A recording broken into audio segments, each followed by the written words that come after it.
Hello. Let me fix the. Oh, no, it's not so bad. What up, everybody? I am live. My name is Juniper Bloom Mistake. I will wait for everybody to come on because I have a few donations today. So I'll give that a minute. Let everybody come on and figure it out.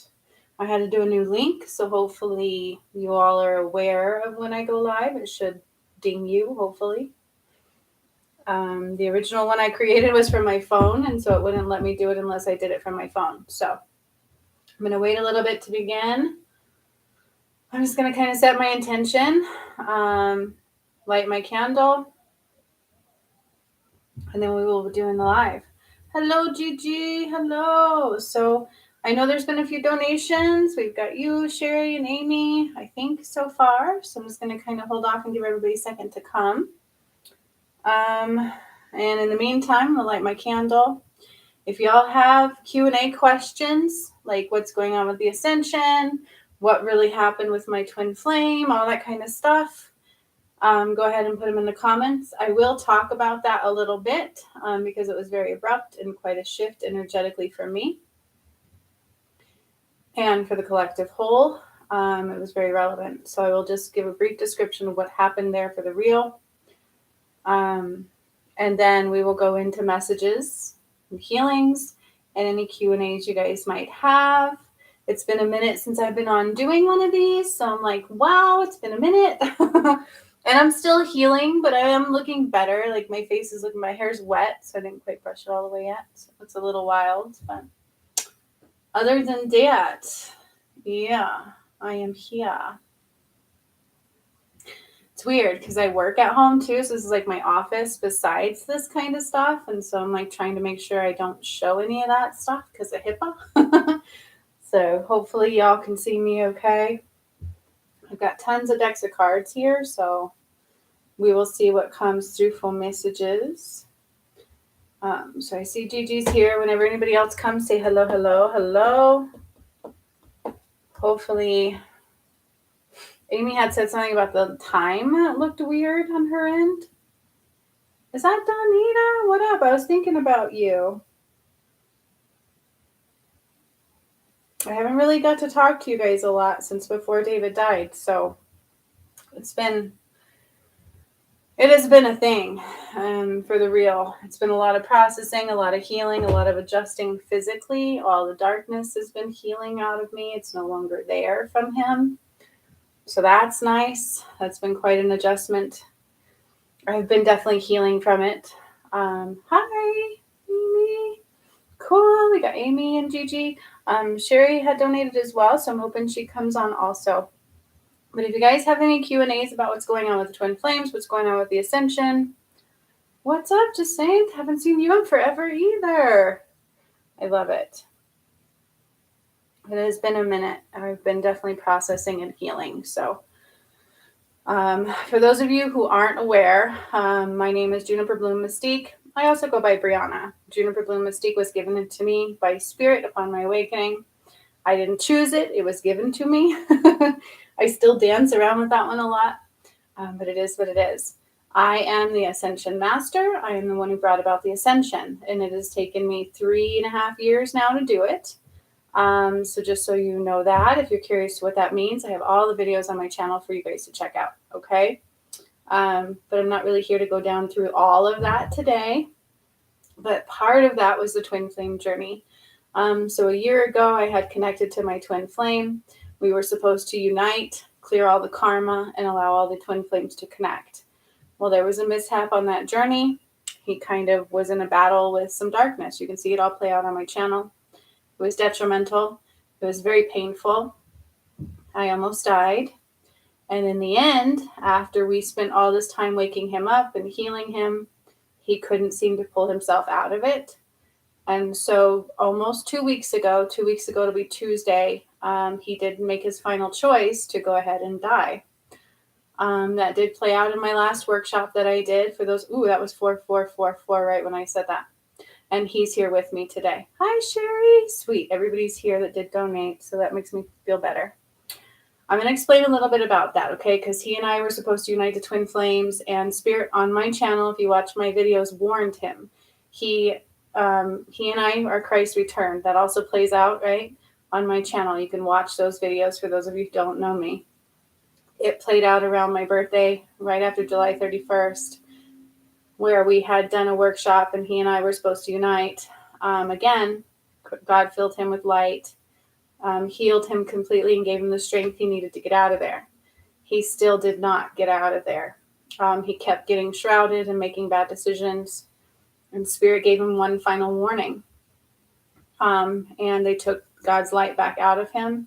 All of this does play out in my workshops and on my channel. So it's all witnessed and kind of sucky for me, right? How fun is that?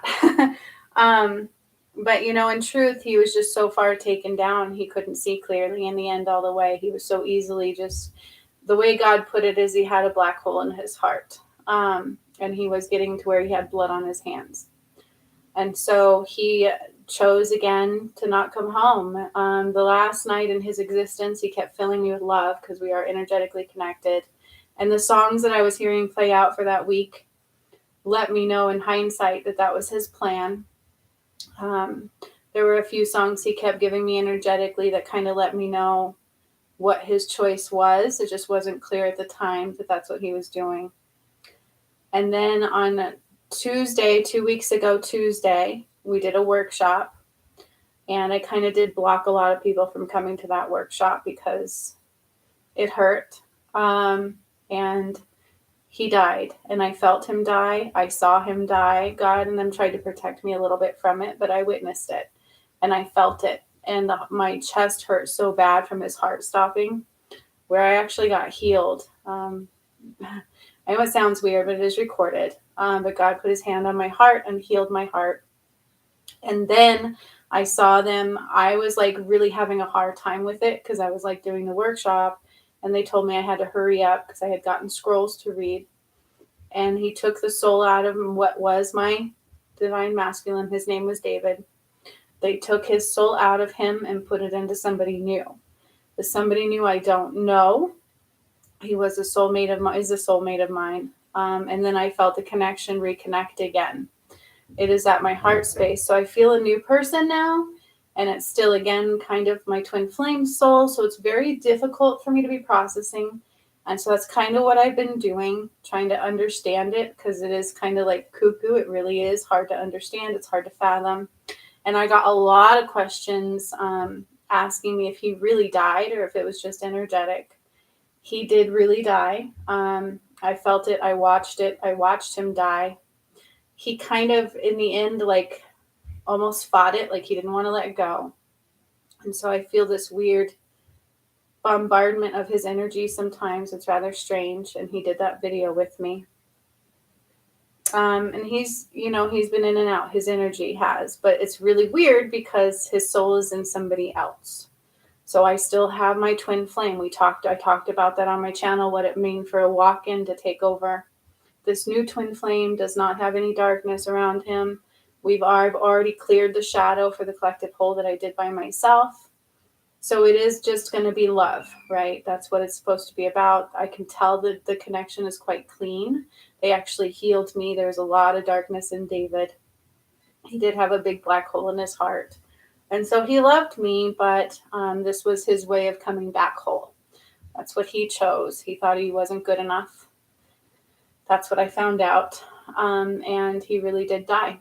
And so I had to process the death, but yet his soul is in somebody new. And it's quite difficult. It's not an easy thing to process. I had his gift wrapped up. I unwrapped it. I cuddled with his wand for like a day or two.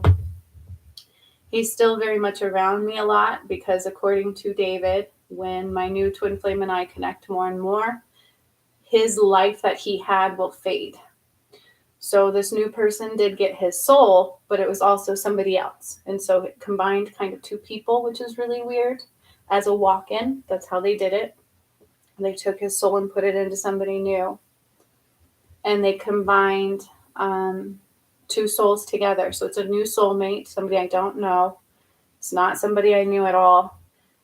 Apparently might look similar to David.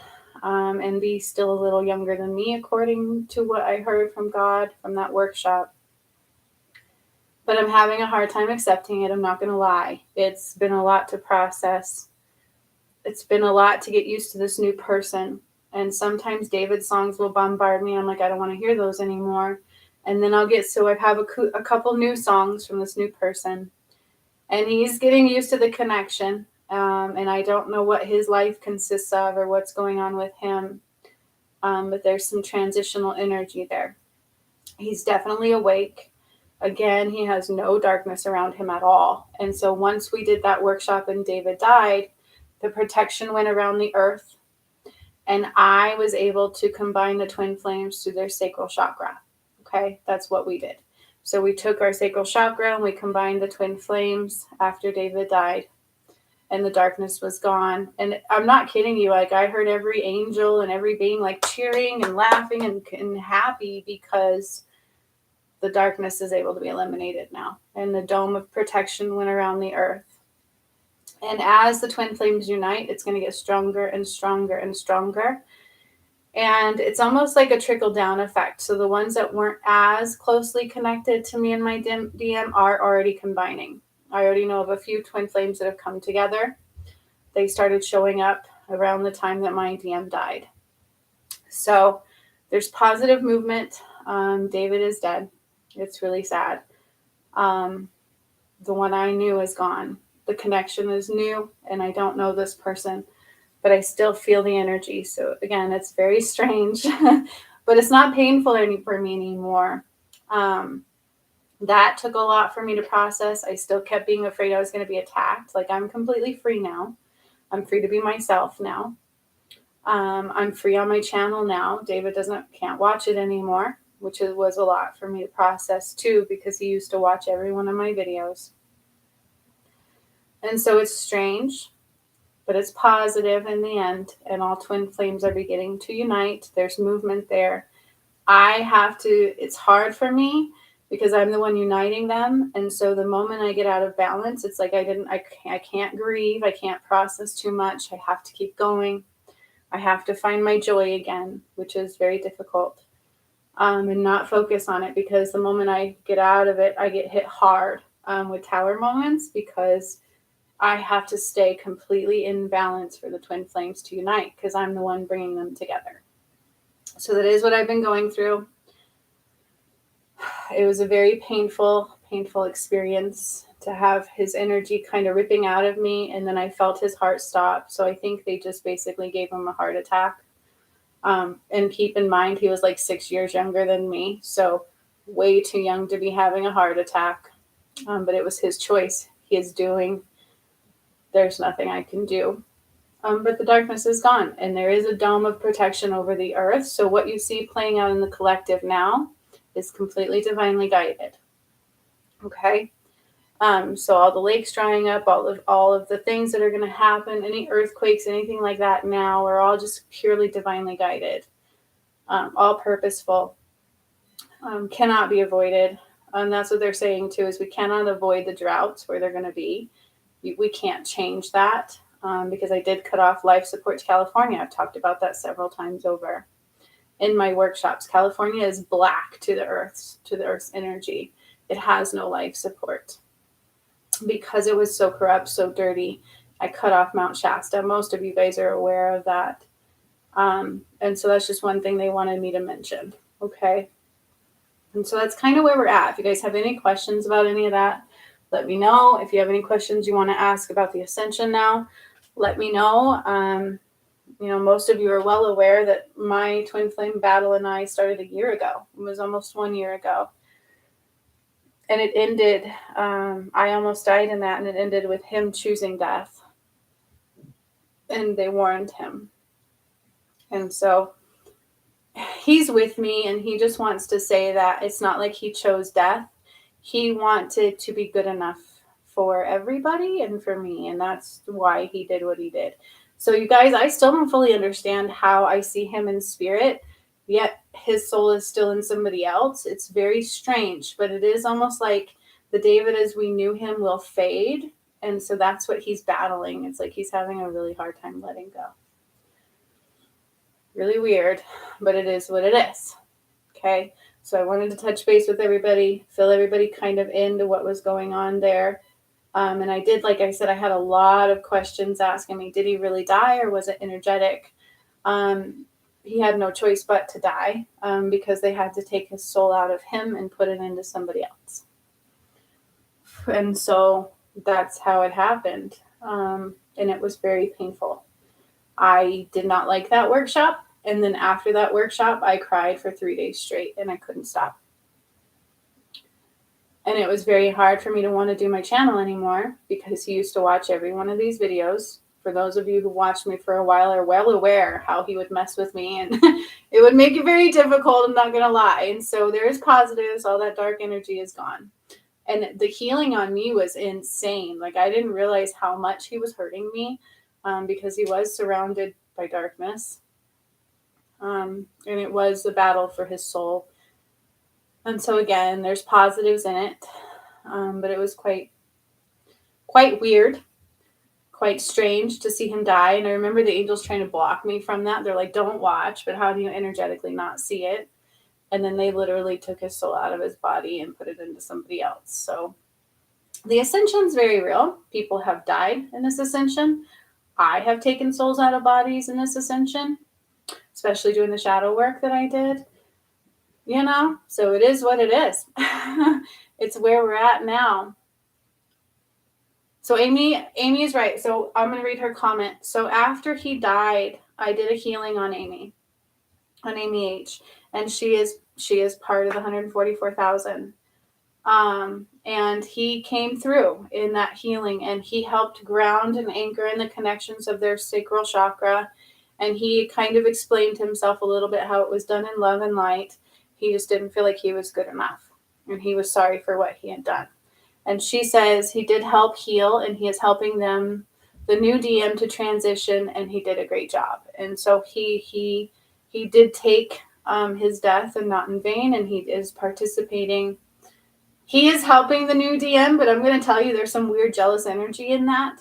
He's had a little bit of a hard time accepting it. And I'm like, dude, you chose it. You chose a new guy for me. And so it's really strange, but he is helping through his choice to pass on rather than come home. He is still able to help in some ways, and so it is good. And then Jacinth says she was to take the moment to thank David for making the ultimate sacrifice in order to bring the light through and help the ascension move forward for the collective. Yeah. And I've had those moments too, where I'm like, okay, I have to accept this. This is what he wanted. And at first I took quite guilt in that, because that's who I am. I'm like, it's my fault. I didn't fight hard enough, but that's not true. We all know I fought very hard for him. I sacrificed a lot for him, and I lost subscribers for him, and I risked my life for him, and I never gave up. And so I fought very hard, but the guilt was very overwhelming at first. Once I processed that, it's like I had to accept that this was his choice, and he explained it. They explained it to me when they took his soul, that he couldn't face what he had done. He felt very bad for what he had done. He didn't want to face what he had done. He couldn't believe what he had done. And he was damaged. He had a black heart, a little bit of a black hole in his heart. And so this was his sacrifice to allow the darkness to go. And the songs that he was giving me a week prior to that let me know that that's what he was choosing. And again, I didn't recognize that right away because it could have gone either way. But he knew, he planned it that way. He chose to sacrifice his life. To him, it was like the ultimate give back. Because if you haven't been watching my channel, he and I were the return of Christ. It was what the Bible calls Adam and Eve, but that's such bullshit. It was Atlantis, and the false goddess came in. It was not Eve that ate the apple. Unfortunately, it was Adam who got duped by the false goddess, and it played out similar to this lifetime. And when he found out that he basically killed me in Atlantis, I truly believe he thought this was his retribution. I know that sounds really strange, and it's a lot, but it's very real. Kind of like he just felt like this was his way of clearing all of that. and he sacrificed his life, and they took his soul and put it into somebody else, and now I get somebody that doesn't have a black hole in their heart. It's what he wanted. So I agree. Then thank you, you guys, for thanking him. It's not easy. Like, I still have his wand, and I don't think my new DM is going to want it, and I'll always hold it, and I still have his candle, which I might burn, just because, I just haven't brought myself to do it yet. I don't feel guilt anymore, so I have let that go. But it's still heavy, and he used to watch all these videos, and I can tell he's not here anymore. Like, he is gone. He really did die. So tomorrow we are doing another workshop. This one was a little extra, and so I tried to make it not too expensive. If anybody wants to join and they can't afford it, let me know, because this isn't David dying in this one. But there's something extra special we're going to be doing I'm not aware of yet, but we're also bringing down more Christ light through the yellow rays, and the golden rays is what I keep seeing today.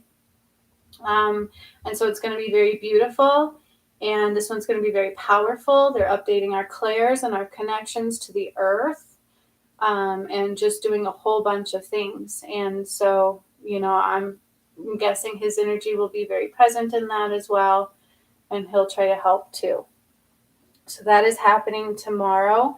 And they're also showing me right now, like, I can see we're going to use the golden rays and the yellow rays to bring in more Christ light, but all of the rays will be involved again, just to kind of do another powerful burst of it. This is preparation for the union of my new DM and I, they're saying. But it's like, as it comes through the yellow and golden rays, it's really going to affect the earth. And I can't remember where I was going with that. Thank you, Jacinth. Yes, I have been mourning. I ended up even not being able to work for a day or so. I couldn't stop crying. So I'm in the process now of the mourning stages where I got a little angry. I'm like, you chose to die rather than be with me. How am I supposed to take that? But the reality of it is he didn't feel good enough for what he had done. Like, he had a really hard time facing that. And so I'm doing better. Like, without having that, when they did a healing on me, I felt the difference in the darkness that was attacking him and I. And it had been attacking me, and it had been hurting me for quite a long time. Even through the healings, it was always still there, and my heart was always hurting. My shoulder was always hurting. My health was declining continually. And this was something we've kind of been well aware of, and it's been 10 months like that. And so as I'm healing and my body's feeling better, and I've been able to be free, like, I'm free. If I wanted to, I could smoke again, like, I don't really want to because I already cleared that. But my freedom is purely there. And so I think that helps in all of the mourning process. And then also still feeling his connection, even though it's in somebody else. And I'm like, I don't know you, and I want to tell you I love you, and I don't know you, and it's really weird. But I'm doing better. So it is time that I have to be in balance. Otherwise, the twin flames will suffer. And so my schedules are shifting a little bit on my channel, but I am still here. I'm going to get back in a better flow. I will continue to do my lives on Sundays. So just be aware of that. And I will still do my Hertz release music on Fridays. I'll just make it earlier in the week and then release it later in the week. And so I am adjusting back to my channel. That was a little hard for me. At first, I wanted to shut the whole channel down and disappear because David wasn't here anymore. And it's somebody else, but I have to remain in balance because otherwise the twin flames suffer, and spirit hits me hard. It's like, bam, smack, wake up. And I'm like, God, I can't just process and mourn. I can't just cry for weeks at a time. It's like, get over it, Bree. You have to be in strength. So that is what I'm doing. But I'm not triggered. I don't feel so empty. I feel healthier and healthier day by day. Like, I forgot who I was almost from a year ago before he and I connected, and that battle ensued with darkness. And And so that, you know, it was a gift from him in a lot of ways. And so I'm with you guys on that. And I thank him for that. So if you guys have any other questions, because I love Q&As, y'all know that. Like, I am so down for that. As far as where we're at in the Ascension, like I said, tomorrow, that's what they were showing me, is tomorrow we are going to be bringing down more Christ light. So God's going to shove it through me. And he's also saying my new DM is able to help with that. So energetically, he'll probably help and take on some of that Christ light. And then whoever joins me in the workshop will also do so. And whoever's had it prior in my workshops, you're probably also going to be affected. Because they're going to shove a lot more Christ light through us. We're God's light. And then through the yellow rays and the golden rays. And that's going to help the bubble of protection on the earth even more. And then we're going to do something with the twin flame connections, they're saying. All of this is just kind of coming through right now. I'm getting visuals of it right now. And then other stuff they won't tell me about. So that's what's happening. And they're really saying like everything is in celebration at this time. And so if you're finding blocks to abundance, it's because you're not in self-love. And that's what they were telling me. It's like, Bree, you have to completely be in self-love no matter how sad you are. It's like, sometimes I'm like, fuck self-love. But okay, I'll be there, you know? And so that is where I'm at right now, is just getting back into that appreciation for self, total self-love. And that's where the abundance blocks will go away, okay? Because God is all about unconditional love. And this new earth is all about unconditional love. And if we can't be in unconditional love for self, it will block. It will block abundance, because abundance was returned when David died as well. Because the darkness is being removed and the bubbles of protection have been around the earth. Here's a really fun fact, though. If you guys watch Dutch Sense, he's that one who talks about the earthquakes and things on YouTube. I like him because he's very accurate. And what's funny is because I don't think he's spiritually connected necessarily, but he talks about the earthquakes and stuff. Immediately after David died, like within days after David chose to sacrifice his life, and he died, and they took his soul and put it into somebody else, and the darkness left and the bubble came out. You guys know how Prometheus and the work that I've done, we've twisted the earth several times, like it has rotated amongst itself like this. Well, the earthquakes the other day, like a week ago, actually shifted the earth. The whole earth shifted in one day. And I was like, oh shit, they seen it. So that was really cool. You can check out his channel and you can actually look at that. And you can see what the earthquakes did and how they shifted the earth, like I have said. Because I've said it in my things like several times, like I just shifted the earth. I just shifted the earth. Oh, we just rotated the earth. And it really is happening now. So it was a painful sacrifice, but it was a positive one. The Ascension is now moving in a positive manner. We did the paradigm shift and the paradox. That all occurred, okay? And so all that on hold, all that kind of waiting, all of the yuck that was still occurring is now being flushed out like crazy. And the earth is doing what she's supposed to do in order to expand and correct and to change into 7D. Because remember, we went into 7D, not 5D. So it's a lot. It's very positive. And you can check that out. It's Dutch Sense, I believe is his name. And he talked about how all of the earthquakes in one day shifted the earth. And I'm like, yep, that's where it should have been. So that's where we're at in the Ascension. Okay. They are saying another thing I've noticed, though, is like that Victor Otto guy and other people. They've talked about the shadow. Now, if you guys watch me and you've done the work that I did before David died, I cleansed the whole shadow of this planet. That's part of David's and my purpose. I just had to do it on my own. But I cleansed that whole entire shadow for the individual and the collective. And I had mentioned how the whole earth is now going to have to purge and heal that shadow. And you can see all these spiritual people talking about it. Victor Otto is doing a video, which is not correct. It's kind of scary, even what he said. Because he's like, how to do shadow work and when to stop. Please don't stop. Because if you stop healing your shadow, you're in trouble. Okay? That's not a joke. If you watch the work I've done, I've ascended the planet to the point where every person has to heal their shadow. You have no choice but to do so, or you're not going to get to easily ascend in any time soon, or if at all, if you choose not to. And everything's through free will, right? And it's not easy to heal that shadow. This is the whole entire shadow. This is the collective and individual shadow.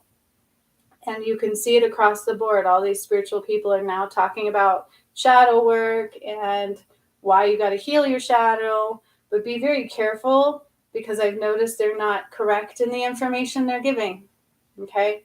Don't stop healing that shadow. This is not time to do that. And just because it rises is not healing your shadow. Okay? And that's the truth. And so when I saw him post that about the shadow, I'm like, yeah, they're seeing it, but they're still not delivering the correct information. So be very, very careful with that. Okay? Do not stop healing your shadow. Do not stop understanding your shadow. Just because the shadow rises is not healing the shadow. All right? And I know Amy D's not here today, but recently I was doing something with her, and she did the shadow workshop with me, and she's still struggling healing that shadow. It is not an easy thing to do.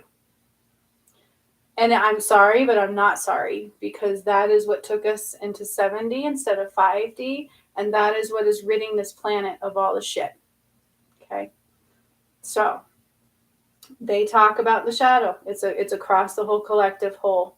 Landria Anka is one that really talks. Oh, Amy D is here. Yay. Yay. See? But Landria Anka talks about it also. She's one that gets me a little bit because she sees a lot of things also. So be weary of the ones who say you don't have to heal that shadow, or don't finish healing the shadow, or when to stop healing the shadow. That is a red flag. Don't stop healing your shadow. Please don't stop battling that shadow. Okay? Promise me. Okay. It's going to continue rising. And it is being purged out of the collective whole. Okay? Absolutely. Jacinth has a question regarding the DF, the Divine Feminine. I take it. Go right ahead. Ask away. I love a Q&A. And then I'm going to start getting my cards ready. I think Amy wanted a healing, so she was the first one up. And then I think the second one to donate was Sherry, and then Gigi. I think I have that right. I think Sherry and Gigi just wanted messages. So this is a way, you guys, I do this because my healing sessions are quite expensive. I go very detailed in them. And so this is an opportunity to get quick messages and healings at a much more affordable price. And every now and then I want to give away free ones. So I'm thinking after I do the monthly membership one this time, I will come on and do free messages and stuff for those that join the monthly membership healing. And we will do a free one then. Okay. But ask away, Jacinth. And then it's unclear which messages are for Amy yet, so I'm gonna play with that a little bit. It is a little unclear, Amy, so I haven't fully gone into your energy yet, so we'll see what happens.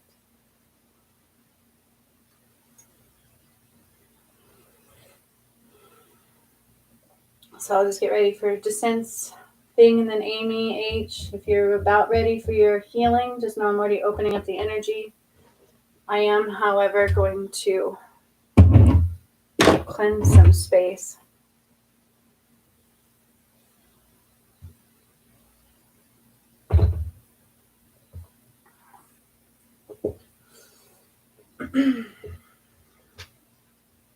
Yes, I am. Don't hold back. She says, oh, I won't, sunshine. I've been healing and rising, and I feel my DMs sometimes when I'm doing it. Like, he's definitely awakened and aware, and it's quite interesting. So that's why we'll see how tomorrow goes, too, in the workshop. What he adds to the space. So, there we go. So Jacinth says, not entirely knowledgeable about who might be a DF. How does one know they have that purpose and that connection in this life? Personally, I do not feel I have a DM. So can I be a DF? Just saying, I would say what I want to say is every feminine is basically kind of a divine feminine, but then again, not. When I refer to the DFs and DMs, I'm referring to the ones I'm connected to and in charge of. I don't want to say in charge of as if I'm in control of anybody, because I'm not. But they are energetically connected to me and to David. And so basically the ones I'm referring to are God's tribe. And that's what he calls them. It's like God's warrior tribe. They are higher beings. They are beings who've had many lifetimes, and most of them don't fully relate to the earth. That's a little bit about them. It's part of the 144,000 because that's who my DM and I are. We were to bring all those together. Okay, so that's who I'm mostly referring to when I talk about the divine feminines and the divine masculines, and those are the twin flames. Okay, there are different levels of DFs and DMs. There are different levels of twin flames. The ones I'm in charge of are the ones directly connected to God. So these are beings who have, again, been around pretty much since the beginning of time. They have kind of battled many lifetimes, right? They have a special connection. It's not quite as deep as my DMs and mine was. So we energetically completely combined. Because of our chakra system is so much more advanced. But the ones that trickle down from us still are quite advanced, and they will connect through their sacral, their heart, and their solar plexus is what I'm hearing in the end. And in order to ascend, we have to come together, because when we die, we come together. It's like two souls split in half is what creates the twin flames, basically. It's like a twin soul. It's like you have so much love, you basically split in half, kind of a thing. The Bible talks about Adam and Eve. God made Adam, then he made Eve. It's actually quite the opposite. I was the first, the female aspect, and then I split for divine masculine. Okay, so divine feminines and divine masculines have more of a direct connection to God. I hope this is making sense, because I love this question. I've never actually got to explain this. And there again are different levels of DFs and DMs. There's different levels of twin flames. So there's other twin flames on this planet who've already connected. They have nothing to do with 144,000. They're just not that direct connection to God. They have not leveled up in understanding of unconditional love and a connectedness with the one. It's not that we're not all connected, because we are. Okay. But as you ascend, as you choose more light over anything else, as you take on these tasks of growth and development, it's what brings you closer to God. And that's the truth. It's what brings you fuller of that light, right? Does that make sense? I'm not a Bible person. The Bible is not all accurate. I will tell you that right away. And I've learned that a big time in my journey. And so take that with a grain of salt. It depicts things, but it mucks them up. It twists it and entwines it, and it makes something that's totally division-based. And that's not how it works, okay? This ascension is all about what? Accepting your karma, cleansing karma, healing, and coming further into light. So basically, that's what these DMs and DFs have done repeatedly. It's like God's warrior tribe. And they are very much so tough in that.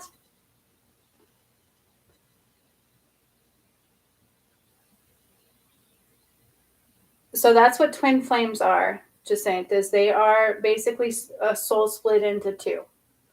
Okay, and that's what my DM and I were. That's what David and I were, is he was my other half of my soul. However, it doesn't mean that they don't have their own free will. They have their own life experiences. They have their own existence, right? And so it is kind of hard to fathom. And it's also kind of hard to fathom me watching him die and go into somebody else. That was like a mind fuck.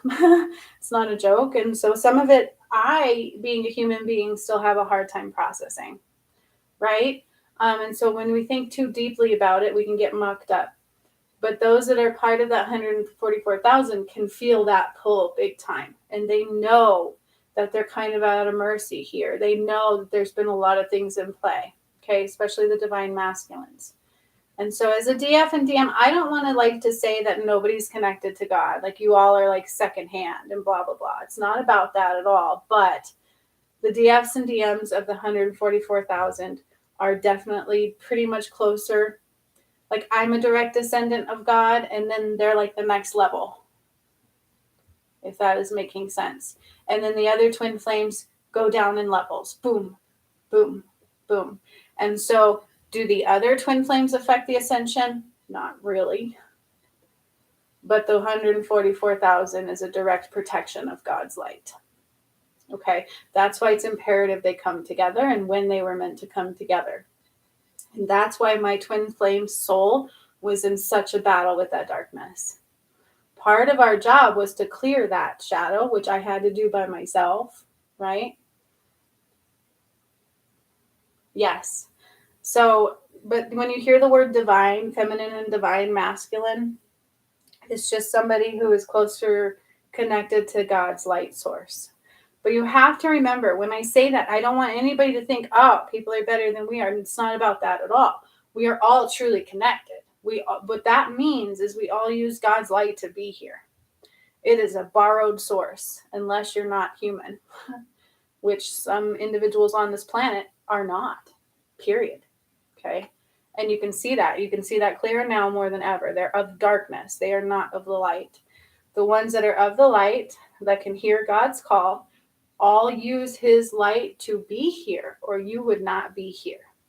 Which is why when my DM kept choosing what he did, God had said, you can't keep doing this. It is now where this is a conscious choice, and you are going to either have to give your life or transition where you need to be. Okay, and so it's not like God's a murderer, but he did take it where he needed it to go. I hope that makes sense. Because I have a hard time explaining these because I don't want people to think, oh, so we're not connected to God. We're all connected. We are all connected. And so it's a trickle down, right? It's an absolute trickle down of how connected you are. But we all use God's light to be here. So this is like an example of that would be Sean, right? I dated Sean. Why is he not a divine masculine? He's not. But does that mean he's not connected to God? No, he is. But that's also why he didn't get the transitional soul, because he's not a divine masculine. They are ones who have like a higher energetic body, so more chakras, things like that. I hope that makes sense.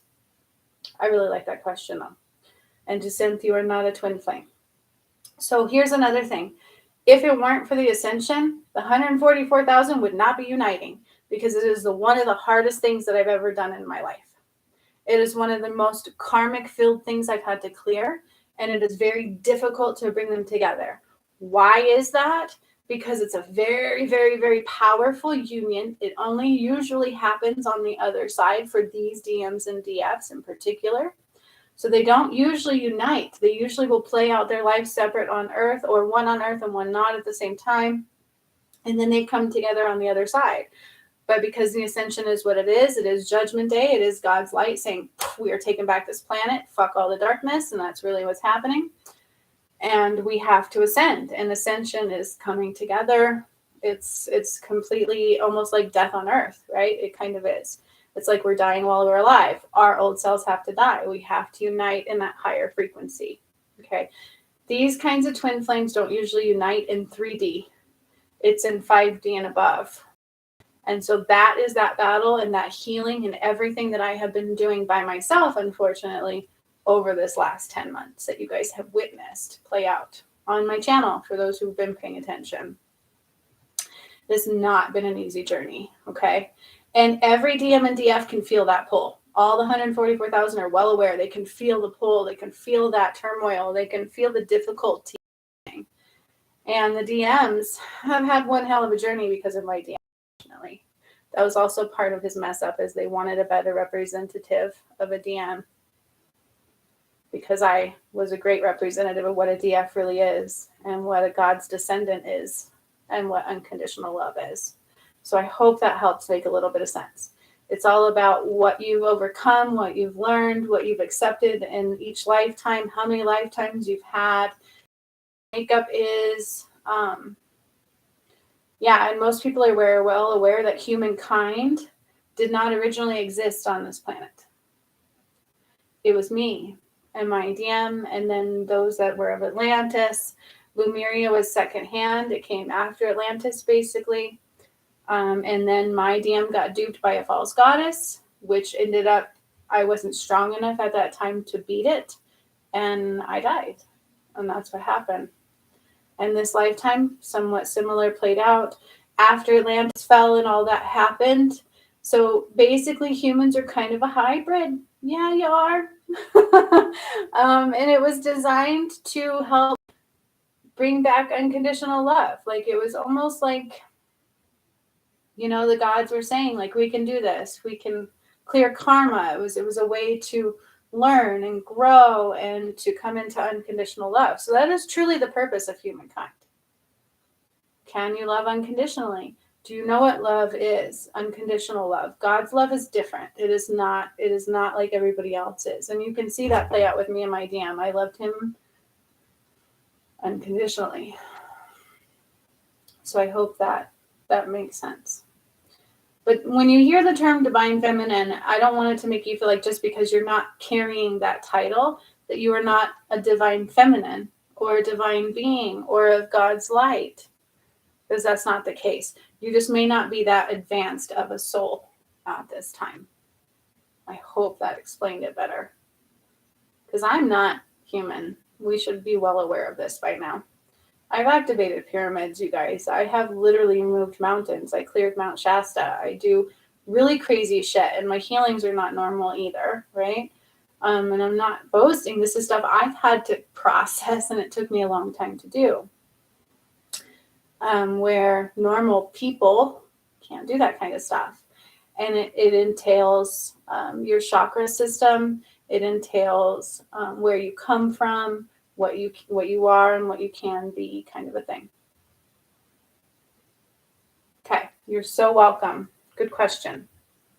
And I like that clarification quite a bit, because most people don't get it. Like, they just don't fully. It's hard to fathom. It was hard for me to fathom. It's still hard for me to fathom how my DM died and they took his soul and put it into somebody else. And now I'm trying to get it reused to somebody else. And I'm like, he and I had this way strong connection, and now I'm trying to use this. It's a lot to fathom. It's a lot to understand mentally.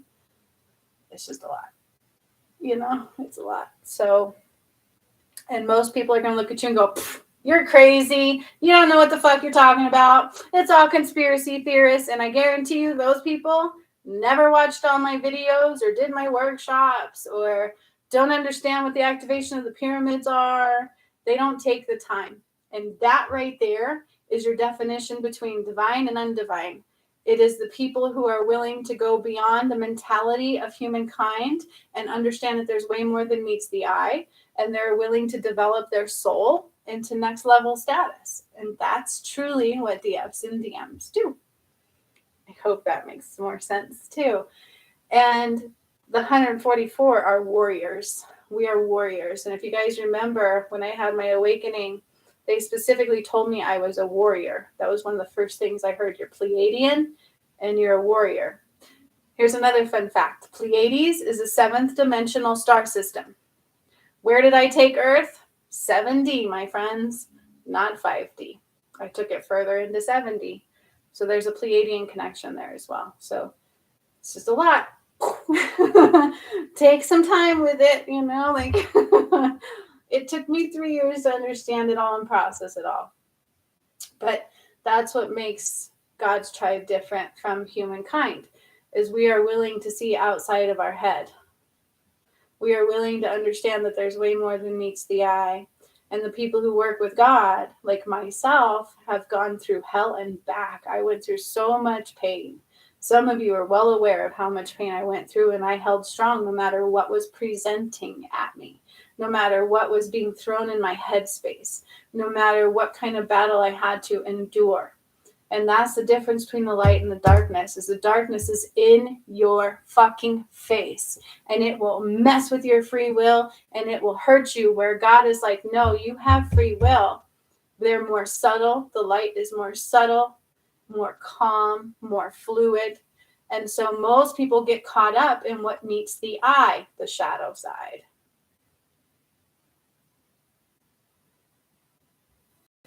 So the transition, death as we know it, yeah, for the ascension. When I talk about that, I think this is what Amy is talking about. So Amy says, explain what you mean by the word transition. It doesn't necessarily mean death as we know it. So when we first started hearing about the ascension, people really thought that, that's what death is. You ascend to whatever. And yes and no. The ascension, though, is a transition of the Earth. So we took the Earth out of one galaxy, which we did. It's all scientifically proven. It is now in a new galaxy. And I did that in a workshop. So the energy of the Earth has changed. The surrounding of the Earth has changed, and so have all the planets with it. So humankind must also do the same. And in that, it's basically you die while you're alive. And that's what healing your shadow is. That's what all this healing is your old self, life as you knew it, has to die in a lot of ways in order for yourself to kind of be reborn into the new earth, into the new energy. And it's not an easy thing to do. It's painful. Anybody who has an awakening will know they're not all like everybody talks about. The shit hurts. It can hurt really badly. It's like a right down to earth, and then your whole reality changes. People you knew you can't be around anymore because you don't match their energy, okay? And so as we transition, everything we once knew, everything we used to hold on to, all of our shadow side, all of that has to die. And if we're not willing to let it die, we may not be able to stay here. Hence, those certain individuals will actually physically die. Because what they first thought the ascension was, and I'm here to tell you it's not the case, is the splitting of the two earths. Oh, we'll all still get to live on the same planet, but be two different vibrations. Kind of like Sasquatch, right? Bigfoot. He's in a whole different vibration, and so we don't always see him. That's not the case. Okay, that would be a division, and that's not God. We totally commandeered our planet back, and all the darkness has to go. And the other earth, remember how they said they were splitting two earths, is void of light. And so those who choose that will go to that earth and be void of light. Light does not exist there, okay? And so it will not be called Earth. Neither will this planet either anymore. By the way, they've told me that. And so I've ascended Atlantis also. So I hope this makes sense. So when I talk about having to die in real time, and that's why the twin flames must combine, because we're going into a higher frequency. So everything that would survive in the lower frequency has to die. You have to let it process. And it is like processing a death. It hurts like a son of a bitch. You mourn, you cry, you go through all of these processes, just like in a divorce, and just like when I let David go. That's why it is kind of easier for me to do so, because I've been healing like crazy. And when we do that, old parts of you die, and you literally have to let them mourn, and you transition into a higher frequency self. That is the epitome of what the ascension is. Either you are willing to let in more God's light, judgment day, it's based on your karma cleansing, and you reap what you sow, or you're not, and you can't stay here. Some people, though, are choosing to ascend in another life, like on the other side also. And so you are going to witness a lot of death. We have been. You can't, it's not something you can avoid. And that's why the V was a detriment, because it changes your DNA construct and you're no longer viable to go forward.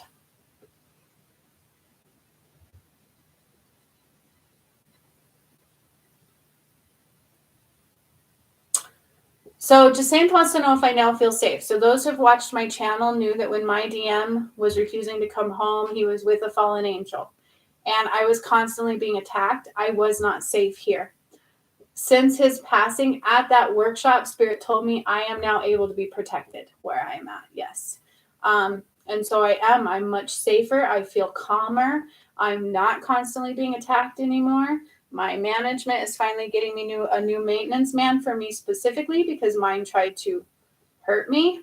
And so I am finally able to be protected a lot more because he's not in that dark energy, which isn't attached to me anymore. Yes, I'm glad to.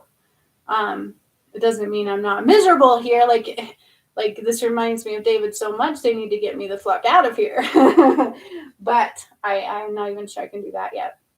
I don't know how my new DM and I are going to meet. They have all that set up. It's beyond me. But I am definitely much safer now. Yes. And I'm free, Jacinth. I'm completely free. So before, whatever I did would make him get attacked and things like that. It's not the case anymore. So I'm allowed to be me now. Right? I'm completely free. I'm healing still. I get very tired. And so it is a positive. And the earth is being protected more and more. And those that participate tomorrow, we're going to protect it even more. And we're going to help draw on the twin flames more. We're returning more of Christ's light. So it's going to be a good one. Very good one. So anybody who wants to join us in that, they will heal you where you are at. So let's say if anybody new wants to join these and you had Christ's light, you will get what you're ready for. But everybody will take part in bringing down more Christ light. And my new DM and I uniting is still the return of God, of Christ. Yes. Yep. David brought that about. I think what he thought is if he came home, he was still going to struggle. He was still kind of tainted. Like he was definitely a bit what you might want to call ruined. That's how he would call it. It just messed with him so bad. He did kind of have a black hole in his heart. And so in his mind, this was a way for him to come back to me whole. And I used to get that song, sunrise, sunrise, looks like morning in your eyes. And then in that, it says, that's the only way to bring me back. And he was playing that for like a week.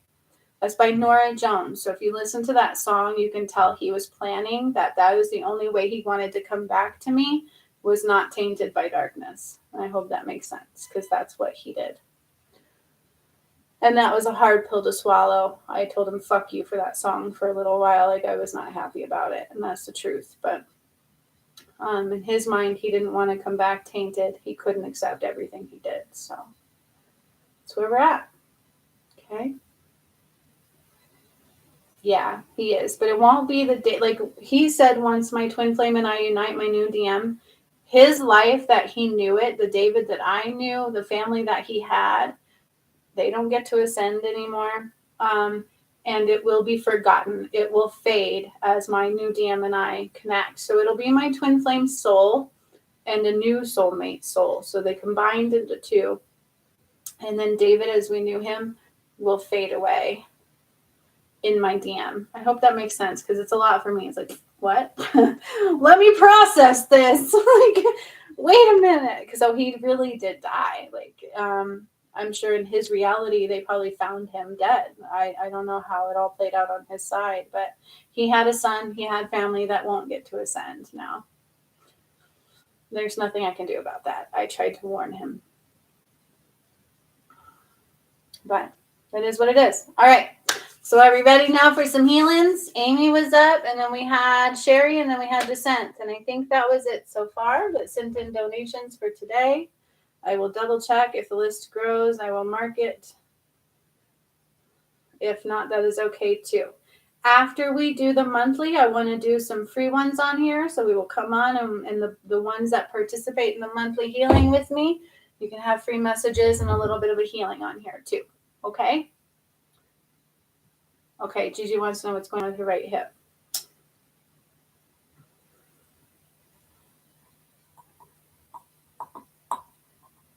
Okay, Amy H. So I'm just going to do a little setup. I'm going to do it for you all to see with me.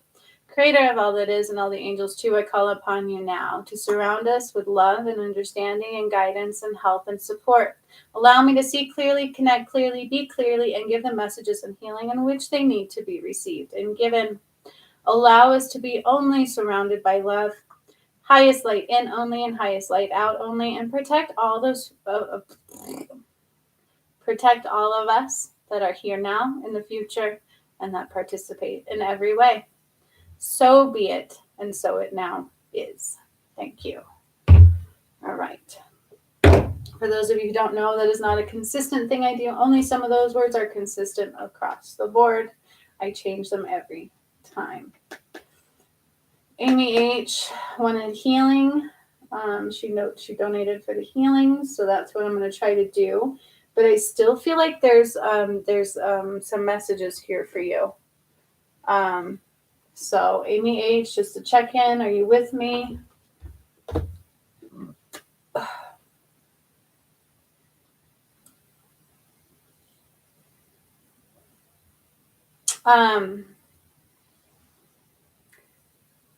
So how do I describe this? This is going to sound really strange, but okay. The thing that I'm hearing is all divine feminines of the 144 will kind of have two root chakras.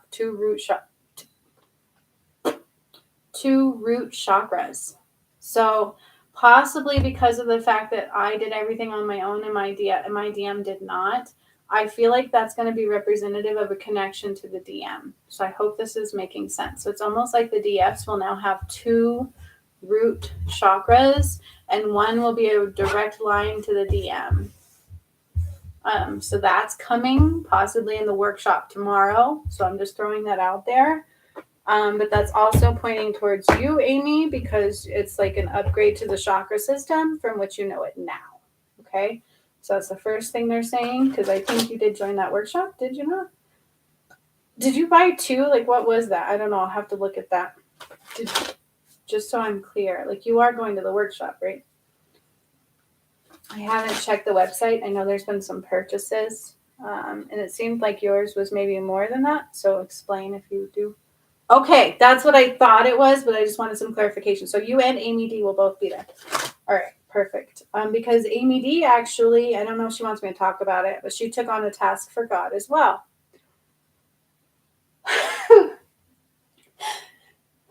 Weird, sorry. Bless me. Sorry about that.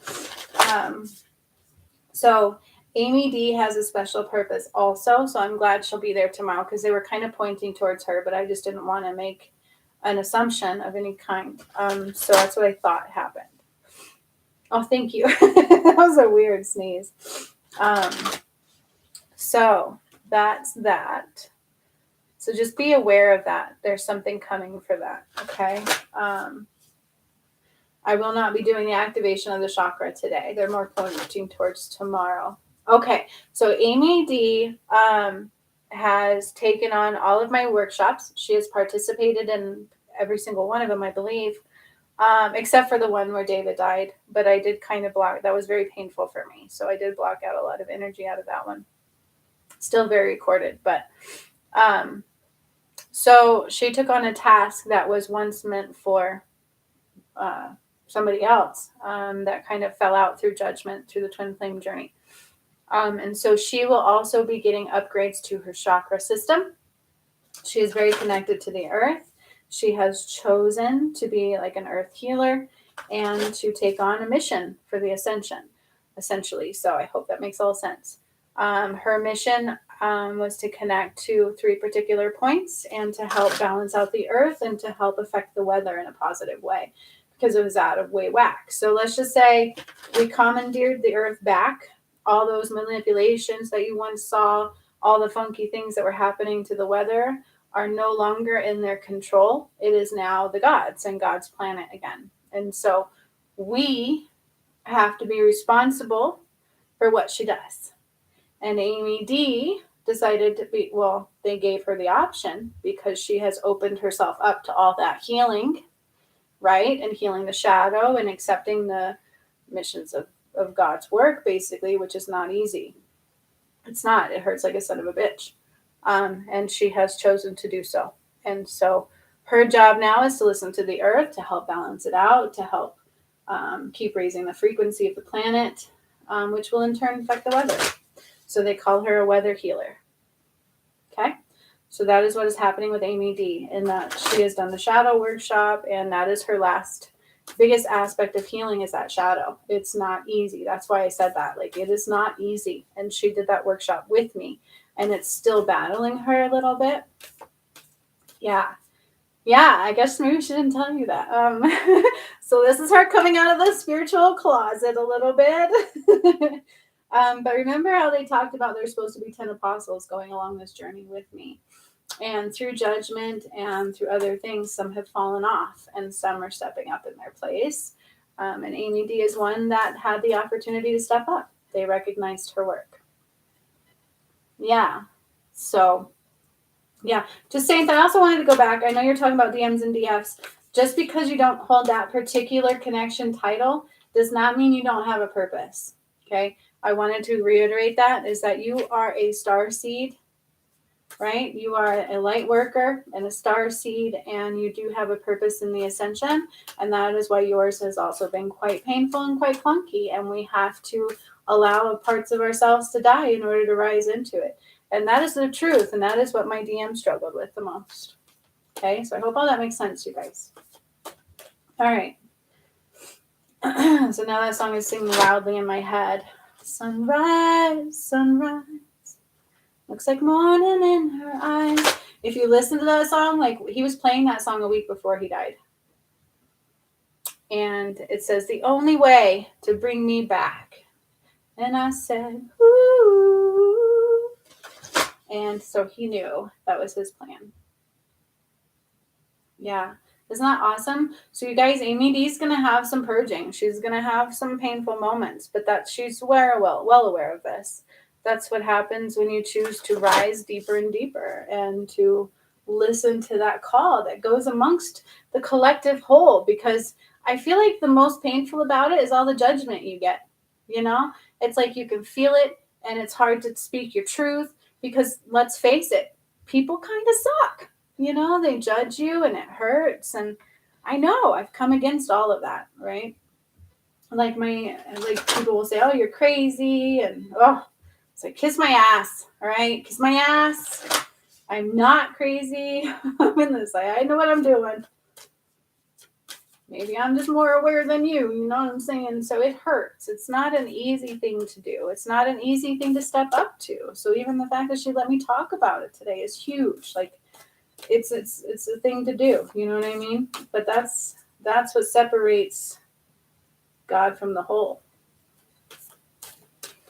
You know, they understand that there's always more than meets the eye. There's some people understand at certain levels, right? And so we have to accept that and open ourselves up to that brutal judgment. But fuck them all. You know what I mean? So that is what Amy D is doing. Very much so. Congratulations to her. All right, Amy H, back up to you. You do have some, I don't want to say attacks because it's all surface. Judgment is the worst. It hurts and it is very difficult to stand up against. Yes, ma'am. That's also part of that shadow. Judgment, ego, all of that are falsehoods. They are not of the light. And they do hurt very badly. And that's why people choose to basically hurt themselves in the end, is because they don't want to be judged. They want to be accepted. And that's where we fail a lot as a humankind, is we tend to judge rather than love. And I've heard spiritual people do it. I don't want to be a part of them because they're narcissists and they're alcohol. That's your family. You know, like, if I would have felt that way about my DM, we would have been fucked a year ago. Excuse my language, but it's true. You know what I mean? Like, people look at surface. They don't look at the fact that we're all souls and we all come from the same light and we all have things to clear and lessons to learn and karma to deal with. And it's a learning journey. And we have this weird pecking order where people think they're better than others.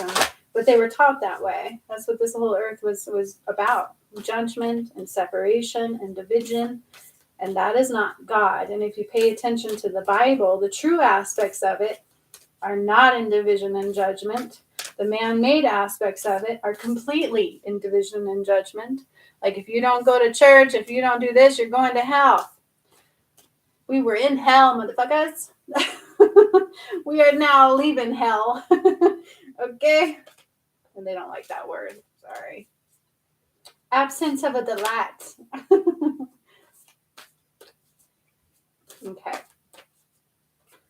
And that's what Judgment Day is about. And in Judgment Day, those things will rise tenfold because that's part of that shadow also that I'm causing to rise. It is the worst. All right. Amy H. The one that flew out was She of the Lotus. And this is kind of what I was tapping into. So right before I go into your energy even more to do a healing on you, it's just kind of part of the message. It talks about, and I think you've had this one before, particularly for you. It talks about how you're different. It talks about how you have to go through more trials and tribulations than most around you. And it talks about how you're not as easily to relate to those around you. And for a reason.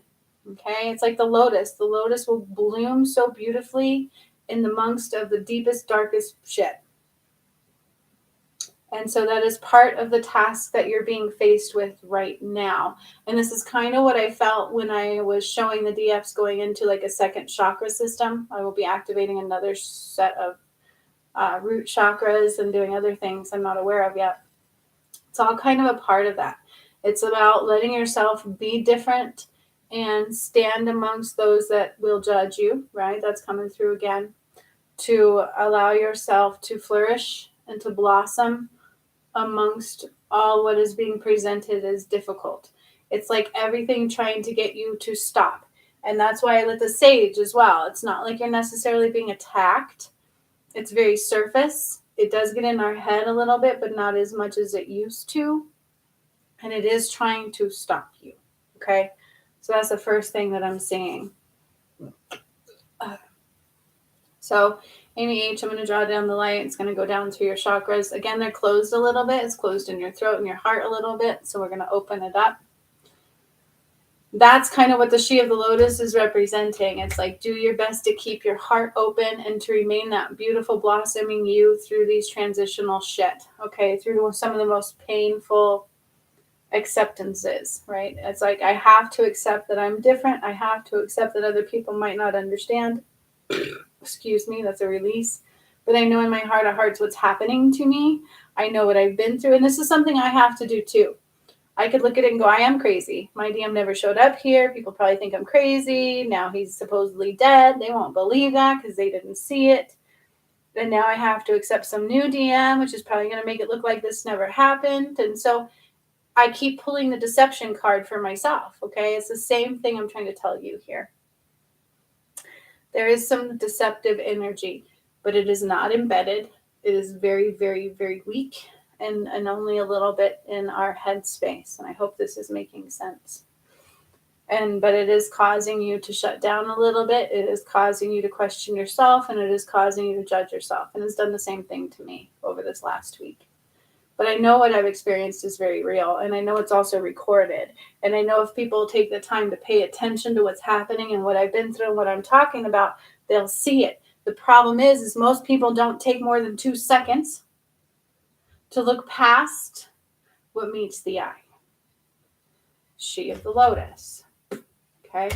We have to accept. We have to accept that. We have to accept the differences. And we have to believe in ourselves. And I want to cry right now. And I'm like in your energy. And I just want to cry.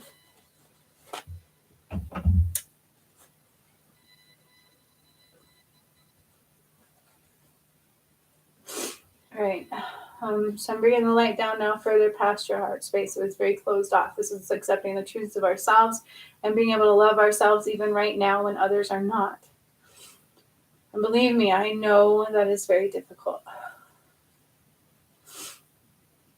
And believe it or not, David was kind of, he was weak, but he did give me a lot of connection and a lot of love and a lot of music. And I miss that, right? And so it's that same feeling. It's like I'm so alone and I'm not, and I'm alone. And so there's that weird feeling going on here.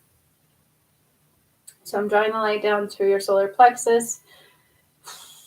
And I'm feeling a lot of pressure there, a lot of pressure there, a lot of pressure there for sure. Going down from the solar plexus into your navel and sacral. Your sacral is a bit closed off. Now remember, this is a connection that you have to your DM again. Why did it close off? I don't know if you're asking that, but it's because of the emotional triggers. It is because of the turmoil. It is because of the crumbling of the reality around you. And it's really hard to process painful things and to remain open in love and light. It's like these are two opposite things, and it's quite asinine to think I can do that, but we can do it. We can do it. And I say we because this is also my challenge. Like, it's not easy, but we can do it. We can do it, and I will become stronger so that you guys can too. And I'm seeing the need for that. All right, so I'm drawing the light down further, and I'm feeling less pressure, but there's definitely something going on in your stomach area. Let me try to separate. I'm like, wait, is this my DM or is this you? Because I'm still connected to somebody I don't know. No, this is yours. So I'm drawing the light down through the navel. I'm getting a little stuck at the navel. So it's like mama bears also come out. You're like really trying to protect the home front. You're trying to protect those kiddos. You're trying to, and what God is saying is sometimes there's things we just can't protect from. And so it's okay to give and take. It's okay to allow things to be the way that they're going to be and to process them together. That will help you. Rather than just trying to protect them and shield them, they're going to have to be able to process these things too. Okay, so we're taking the light down further into your sacral and into your root. So it is prepping you for a second root to be born tomorrow. I don't know exactly what that means or how that's going to play out. Right now we're connected at one sacral. We will be connected at the second root for the twin flames after tomorrow. And that's going to be a big one. So root has to do with what? Foundation, all of those kinds of things, home, all of those things, okay? So this is a big one. Only the females will get 2. Only divine feminines will have 2 roots. Masculines will still remain with 1.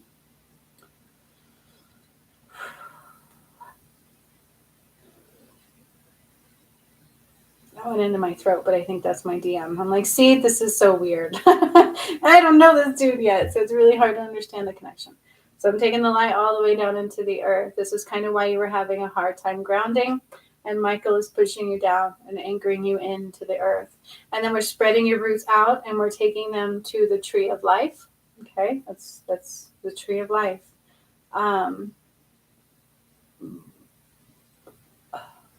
The tree of life is actually in the Garden of Eden. I don't know if people are not aware of that. But when I talk about that, that is where I'm going energetically.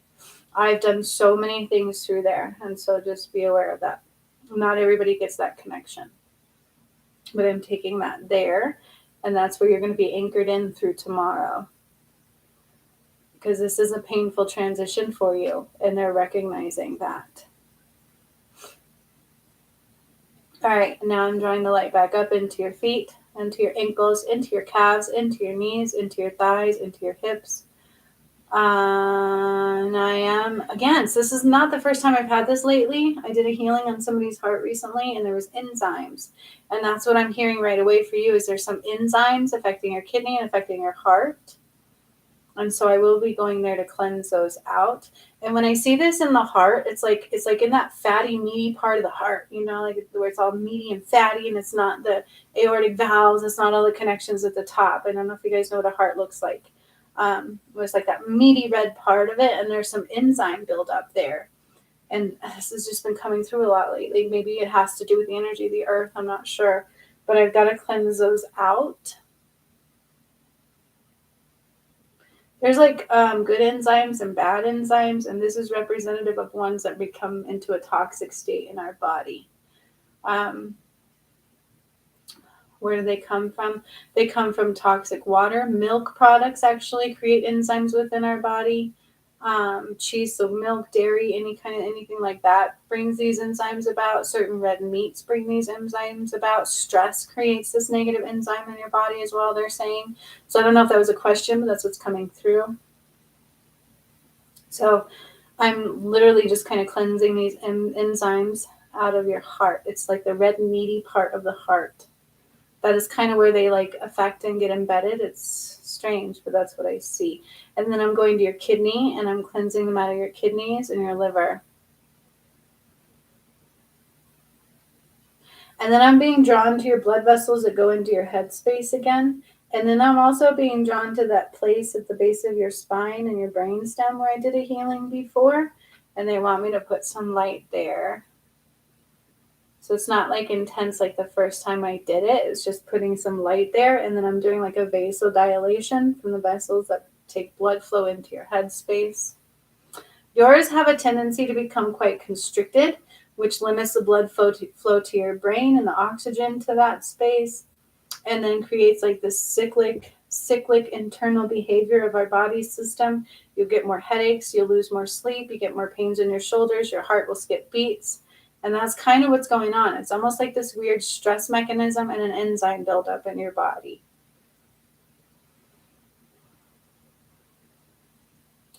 The more you can kind of get out of stress and to allow yourself to be in the here and the now, the less these will be triggered. But that can be difficult. And so I'm opening up the blood vessels to your head space. Then I'm going back to your heart. I can see it. And it's skipped a couple beats lately, is what they're showing me. And so I'm just cleansing the enzymes. I'm doing like a enzyme flush in the heart. I don't know. That's rather weird.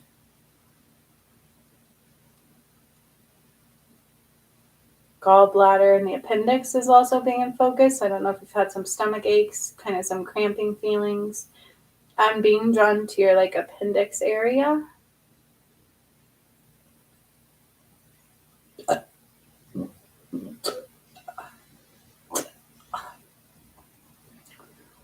Oh.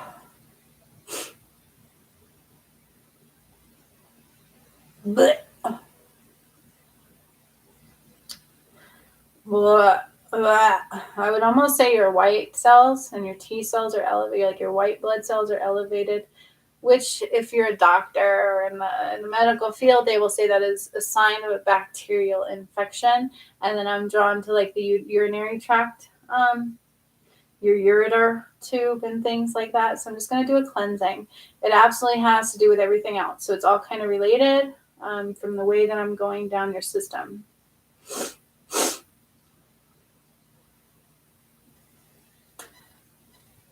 Our energy and our emotions affect our health in great ways. And we have this disconnect from the medical field with that.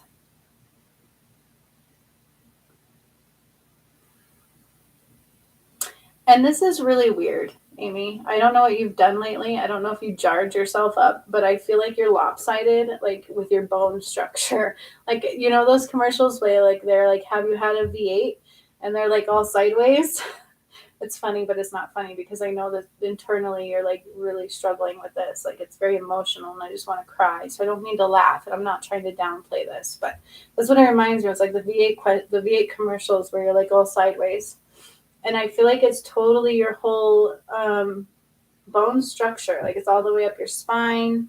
And it's almost like when you get into a car accident and you get like a little whiplash in your body. I feel like structurally you have almost like this whiplash. That's the best way I can describe it. And so what they're having me do is draw a light from the earth and go all the way up your center column, your spinal column, and it's going to affect every vertebrae. It's almost like if you go to a chiropractor, because I could hear, like if you go to a chiropractor and they pull you and you pop, like I can actually hear the popping all the way up. I don't know how. I wish I could do it justice, the noises that I hear, but I'm not.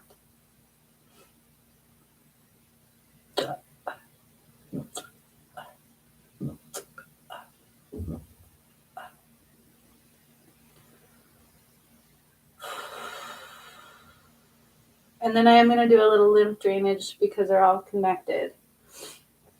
It's not severe. I may have done one of these on you before. I feel like it's pretty clear. It's just a little bit mucousy within your lymph. And I feel like this might be because sometimes when we cry a lot, we can trigger a lot of mucus response within our body. And with everything else that has happened, the jarring and all this other kind of stuff, and the enzyme buildup and just kind of shutting our body down a little bit, it's definitely affected it. It's created like a mucousy buildup in your lymph nodes. So it's pretty easy. I squeeze it out of our lymph nodes and I run it down the drainage tubes, basically. For anybody who doesn't understand the body or those that do, it's almost like your neurological system. You can see is like all these red vines going off your body. The lymph is kind of like that too. It's like you got these nodules and it comes down and it like breaks off and goes down. Same kind of thing. So that's what I see when I'm clearing it. It's like I'm just draining all this lymph. When I do this work, it can make you feel like you get hit by a Mack truck for a couple days. It can make you very tired. It can change your urine. You can have different odor and colors coming out. You can have cramping. You can have weird dreams. There's a lot of side effects because the work that I do is very real. Amy is very well aware of that. I don't know why it's coming up, but somebody had to hear that.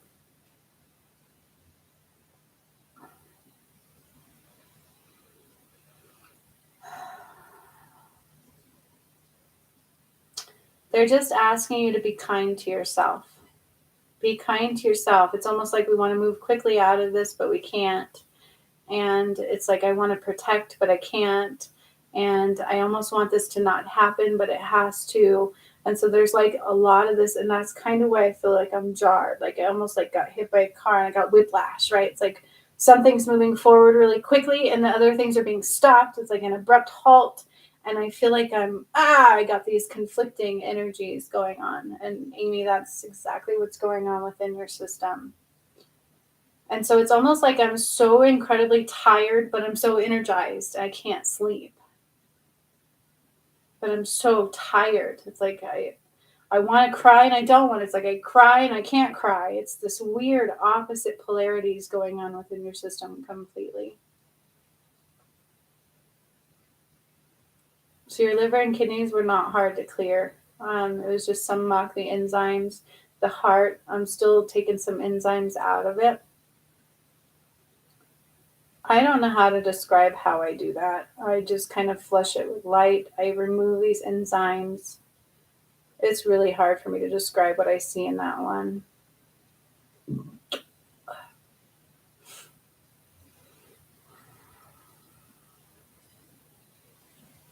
And then your lymph is about completely cleared.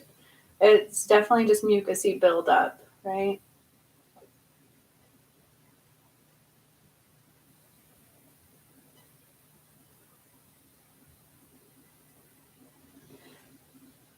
Oh, it's a big release.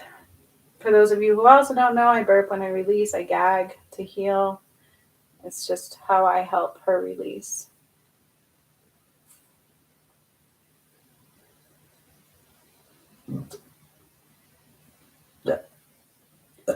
Oh, Michael's stepping in, Amy. They're starting to build a structure for the new root chakra.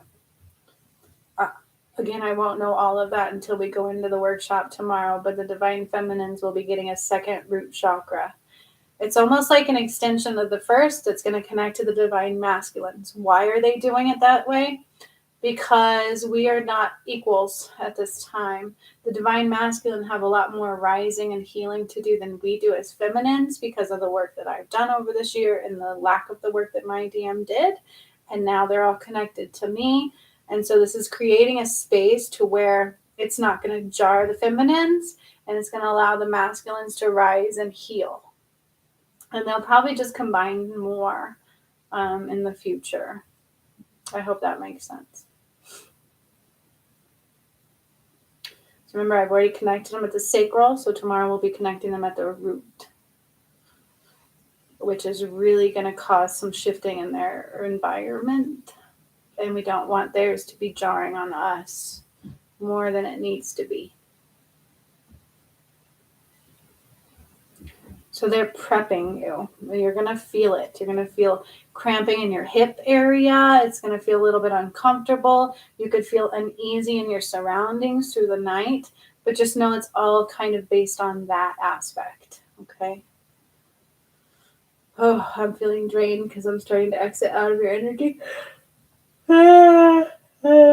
That's all I want to do for today.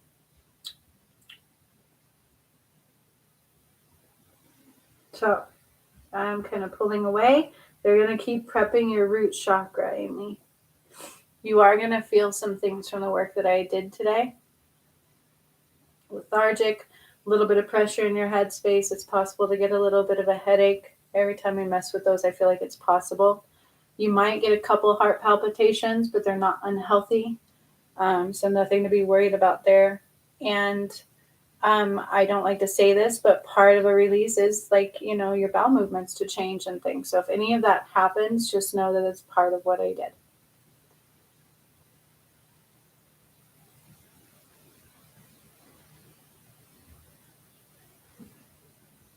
Yeah. Thank you for the validations with that. I know you don't have a gallbladder appendix, but I'm still in the area. So even when I know you didn't have those, but even when people have them removed, your body still tries to function as if you do, and you can get toxin in those areas. And people aren't aware of that. So whether you have them or not, and I say this in every healing that I do, whether you have them or not, I still will go there and do a healing. And so how do I explain this? So let's say your body loses a kidney, it's still going to try to function, and then it might backfire in other areas, like overcompensate.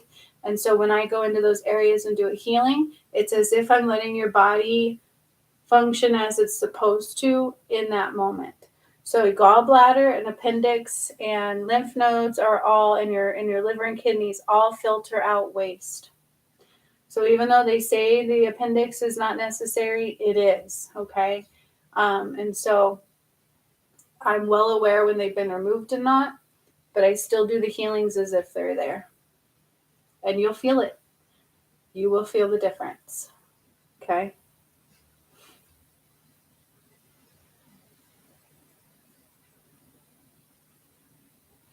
Yeah. That's funny Jacinti said that because I did a healing on somebody recently and they didn't realize they were basically in pre-heart attack status. And the doctors were only treating her symptoms. And so I had to cleanse out the medications, and then I went to her heart and I did this major healing on her heart, and I'm like rubbing it and I'm like healing it, and it was enlarged, and it was, she wasn't a young lady, she was an elderly lady. But after I did it, she felt like she got hit by a truck. Like she was feeling rough for the next couple days. That's why I try to say these healings that I do are very real. But Amy H is well aware of this.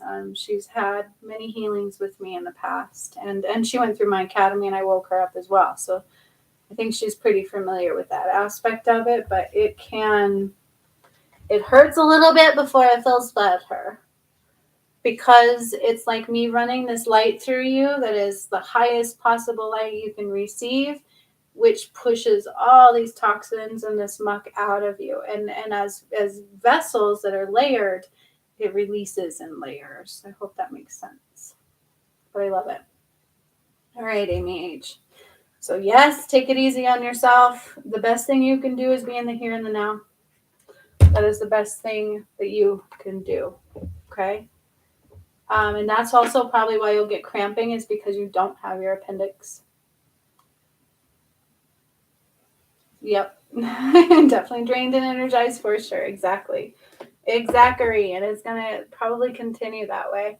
The more you calm your mind and your energy, the better off you are. Don't think ahead and don't think behind. And that is very, very, very difficult right now. I don't care who you are. It's very difficult right now, but that is your best bet. And that was going to be my message this morning too. I was going to do a message because that was kind of what Spirit is referring to for the Ascension, is the more you think ahead, you will block things and create muck. And the more you think of the past, you're going to block things and create muck. So on this Ascension journey, it is really staying in the here and the now. And remember, when I teach you conscious tracking, where you take your consciousness through your body, that is your best bet. Okay? Take your focus into your body. That is the best way to remain in the here and the now. For everybody. It doesn't matter who you are. Okay? H. So that was good for you. Kind of cleanse my energy. But I could feel the energetic shift there for sure. Woo. All right. So then we had Sherry, right? Sherry, if you're still with me, let me know. Oh, wait, I might have got another donation. Wait. Gigi, I think I already had yours. Why is it notifying me? So sometimes... oh, I see, Gigi, because you want healing. Is that why you doubled it? No problem. Perfectly all right. So we have Sherry and then Gigi. And then I think that is it for today. Keep in mind, I'm going to do another one of these after we do our monthly. And the ones that are in that workshop, we'll get them for free. Okay? I hope that makes sense too. Sherry is with me. All right. You're working, but here. Okay, Sherry. And you wanted a message, yeah? So it shouldn't affect you too bad. I was like, get ready to ride the wave. That'll be tomorrow. Because I think you're going to are you going to the workshop? I think so. Oh, they're saying for you too, though. You're going to be prepping for a new root chakra as well. Okay, Gigi, yes, for the healing. That's what I thought. All right. Okay, because they're saying you're prepping for the new root chakra as well. So Michael is going to be going around, you guys, and prepping you for the new root chakra and connecting them to your DM tomorrow. So I know tomorrow is an Ascension healing workshop, but remember, I do everything for the Ascension. That includes the twin flame union, which is why on my channel, it's a big focus. One that I will not deviate from. And I will also be prepping the solar plexus. So the Hertz music I will be catching up on by Monday at the latest is for the solar plexus, okay? So even though we're doing the sacral and the root, you can go back through those Hertz videos to help you integrate. And then after that, it will be the solar plexus focus. All right? So keep that in mind. I've got the root Hertz, the sacral Hertz. Those two are very relevant. And the next will be the solar plexus. What did I say? You will connect on like the bottom 4 chakras. I think my DM and I connect on all of them and then some. And so I don't know exactly how it'll play out for you guys. But as I connect your chakras more and more, it just brings you together. Because that's what my DM and I were supposed to do together through connecting, but we all know I'm having to do it by myself. As they're saying, as my DM comes home to me and my new one, and we combine my new twin flame, he will take over fully for the DMs at that time. But until then, I'm still uniting you guys. But there's nothing blocking it. It's just now we're transitioning, right? Letting go of what doesn't work and what doesn't align, and then coming into alignment.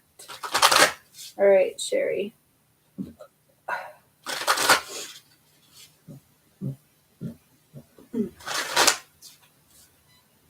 Something about your car. Did you get a new car yet? I see a white car. Why do I see a white car?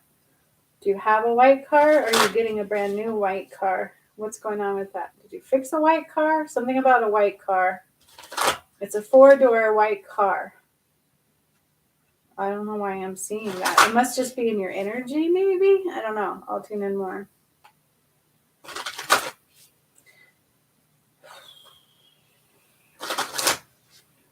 So, Sherry, big time they're asking you to slow down in the moment. Not yet 2 red ones. Well, I don't know why I see a white 4-door car, but I do. I see a white 4-door car, so maybe a new car coming. But what they're trying to say too, yeah, there's definitely a white car in your energy. So just put that in your tool belt. You know, sometimes they don't make sense today. It might make sense 3 weeks from now. And then you're like, holy shit, I just got a brand new white car. She was right. I don't know. Just put that away for now. But what they're trying to say is that if you don't slow down while you're working, and think in the here and the now only also, because that's the energy. I think that's the energy in the collective whole. It's almost like we have this weird pull to the future, but it's not here. And so we have to be careful with that. And then we go to the past and we start thinking about the past, and that's no longer here. And it's completely removing us out of the here and the now. So again, for you, it's like you've got to do your best to stay in the here and the now only. Otherwise, I feel like, I don't want to say you're in a little danger, but I feel like it's very important and imperative to stay in here and the now, especially when you're driving. Okay? Especially when you're driving. Stay in the here and the now. I feel like when we're driving, our mind wanders the most. Why it would do that, I have no idea, but it does, right? Because we like engage in different parts of ourselves, and our mind, we just begin to think, and yeah, I don't know. So just make sure you're staying in the here and the now. Like, that is imperative. And I'm being drawn to 3 decks for you, so hang on. Ever since I sang that song too, it's very loud in my head. It's like, that song hurts, David. I don't want it anymore. New one. One of the new songs I'm going to tell you from my new DM is Like a Virgin. So we actually energetically combined the other day. And when we do that, we energetically kind of make love a little. Like, I'm not going to lie. I know it's a little personal, but it's true. And he learns my chakras a little bit. And like, he was messing with my throat and then doing these things. And like, I kind of saw him a little bit. And all of a sudden I kept getting like a virgin. Hey, touched for the very first time. So he's getting used to that connection. That is one of my new songs from him. So I just thought I'd throw that out there. I'd never heard that song from David. So that's kind of the difference with that connection. Strange, right? I know, Sherry, that had nothing to do with you, but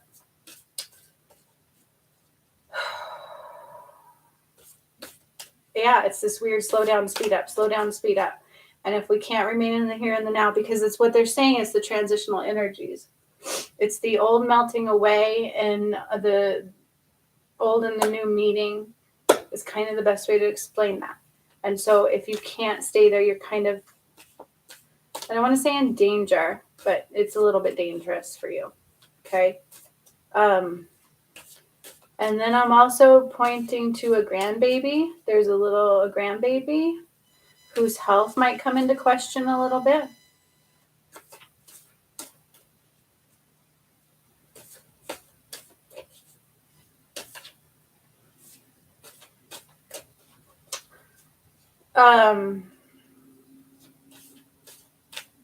Did they get a vaccine? I don't know why this is coming in this way.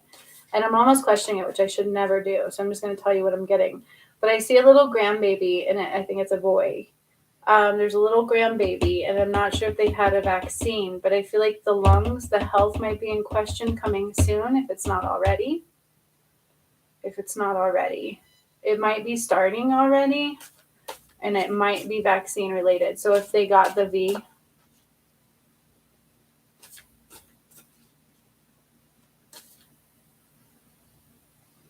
one of the twins is having severe stomach issues. Okay.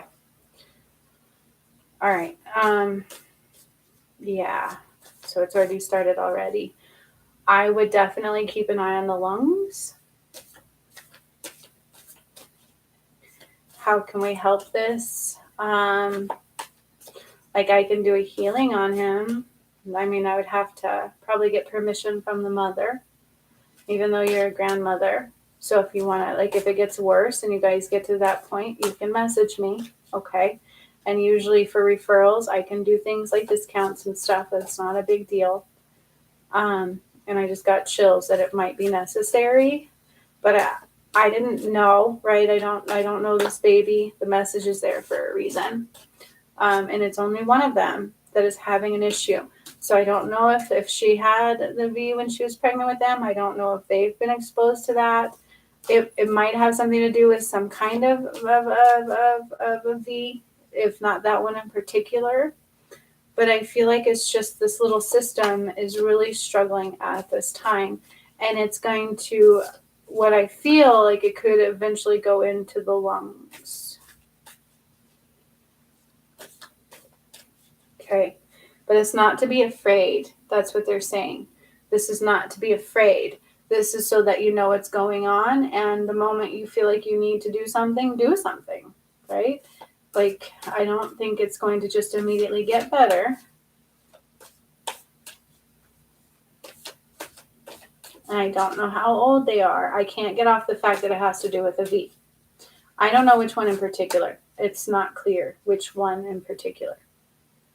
Now remember, everything that it went toxic and awry in our system is because they modify genetic codes. The GMOs, our food, the V's, all this kind of stuff. That's what the whole new Rona thing was. It's just modifying genetic codes, which is not a good thing. And our bodies will react. Okay? So that's just a warning. So that way you kind of know what's going on when it happens. I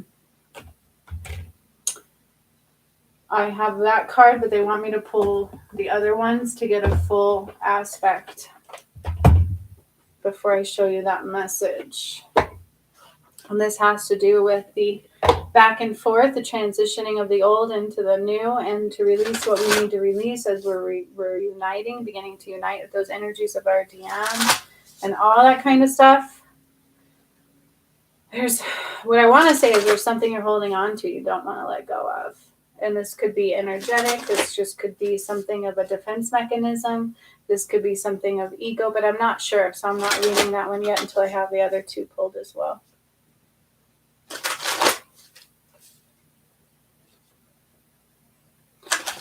There is an essence within your energy of I'm moving forward and I'm moving backwards, and I have a really hard time staying still. And this is in the collective whole.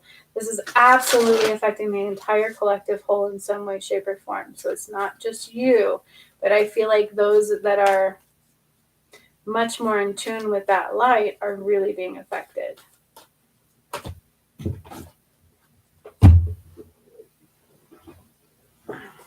Okay. And then this is all part of a message, but it has to be read together. It cannot be read separately. And it makes sense for the decks they had me pull. So my feminine moon wisdom, shamanic journey, okay? Because you are a healer. I don't know if we've talked about this before. You are a healer. And so in truth, you can run some light through that baby. If you feel like you can do it and you feel confident in yourself, just run light into that baby. The thing is if we ever run light, you do it from the core of the earth, not your own. I mean, and sometimes we can, sometimes we can't, especially when we're not quite awakened to that part of ourselves, but it's all right to try. It is not Reiki. Reiki is third dimensional construct. It is some people using the energy correctly, and then it's a power struggle. Reiki is about a power construct rather than significant healing. There are true aspects in Reiki that will be brought forward, but it is not the same as using light to heal, which is what I do. All right. Okay, Sherry. Okay. All right, that's making sense. Okay.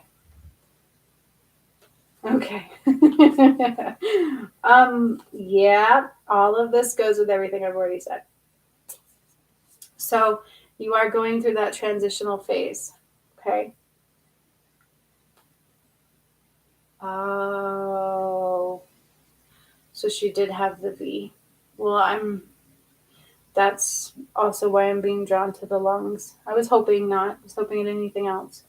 And so I've done healings where I've cleared those out of people's systems. And it's not an easy thing to heal.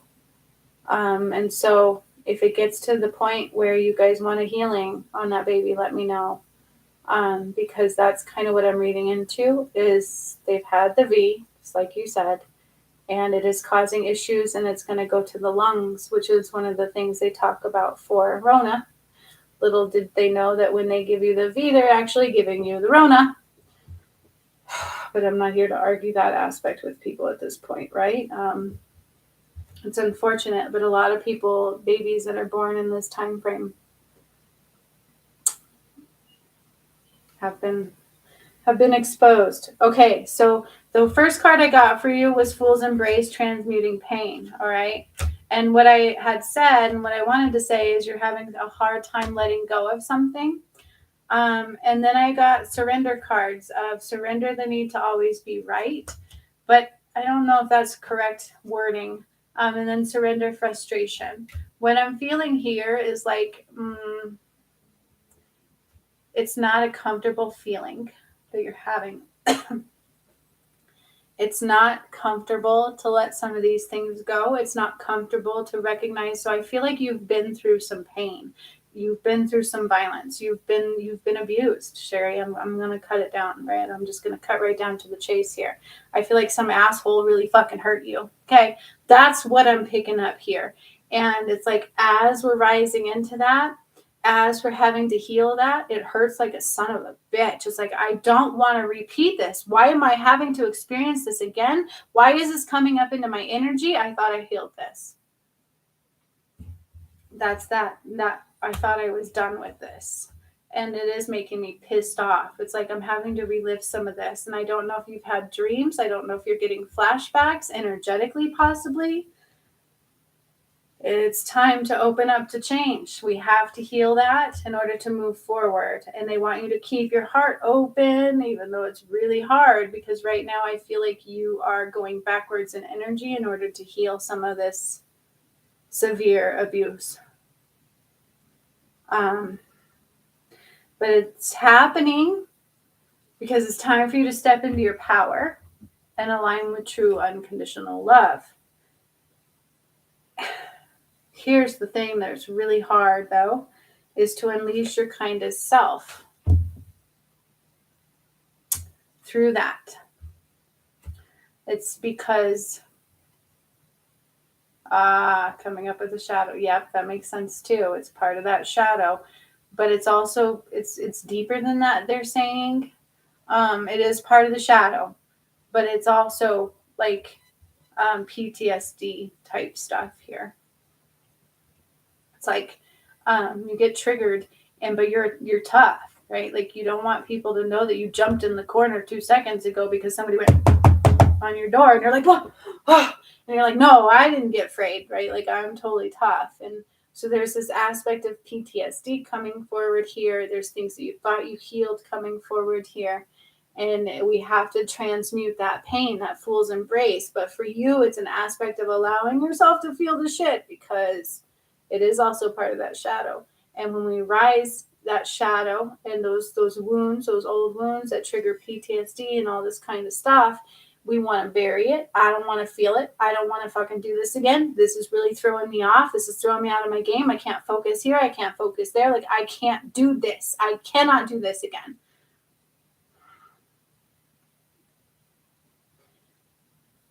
But it's going to be okay.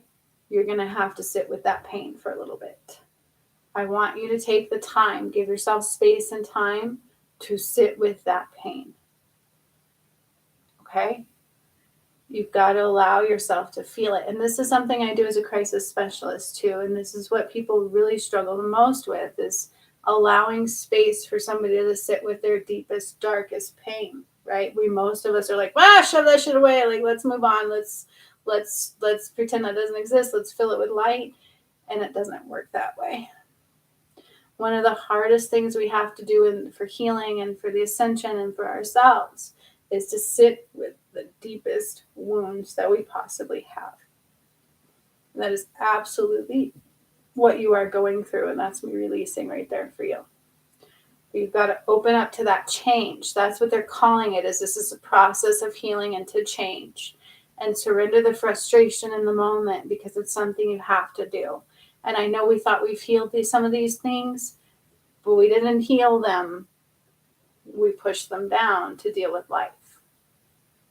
And in the midst of all of this and sitting with that pain, and even if it hurts, keeping your heart open because you're also on a twin flame journey. But this, my friend, is what's going to let you step into that power. And you're absolutely right, because in the shadow workshop, which I think you did with me, which is why we are healing our shadow before the collective whole, you will rise into your true power, which there is a shaman healer in you. And I tried to mention that also, as you are a healer. And so, you when the baby, if you want to start trying to raise the light through the baby, you could try to do so. Okay. I know that you're not fully awakened to that part yet, but you can absolutely, there's nothing wrong with attempting to do so and seeing what comes through. Now, I brought up the baby to begin with because the health is definitely in concern. So keep your eye on that baby. I'm worried about oxygen intake, especially in the night. And if you take it to the hospital, that's where things can get pretty scary, because then they do the ventilator, and that's when people were going downhill. Use your judgment. And if y'all want me to do a healing, I will. But I have to have the mom's permission. And so it's totally up to them. Otherwise, I'd be like, let's do it now, because that's a little baby. But I'm being stopped. The mom has to say, okay. Okay, I know that was a lot of a message, and I know you're at work, but if you have any questions, let me know. This is truly about releasing that and releasing the need to understand it all, is what that card is also saying. Open up to the changes in it. Sit with the most painful aspects and truths of it. Allow it to rise. Allow yourself to feel it. And then create a different reality from it. And keep your heart open to healing, because it is really about stepping into your power. And don't get frustrated thinking, I was stronger than this. Why is this rising up? You are strong. This has nothing to do with that. It takes pure strength to be willing to step through this healing.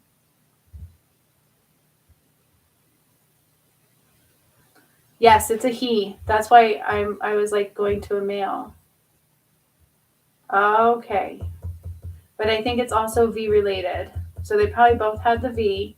It is the male that I was most drawn to.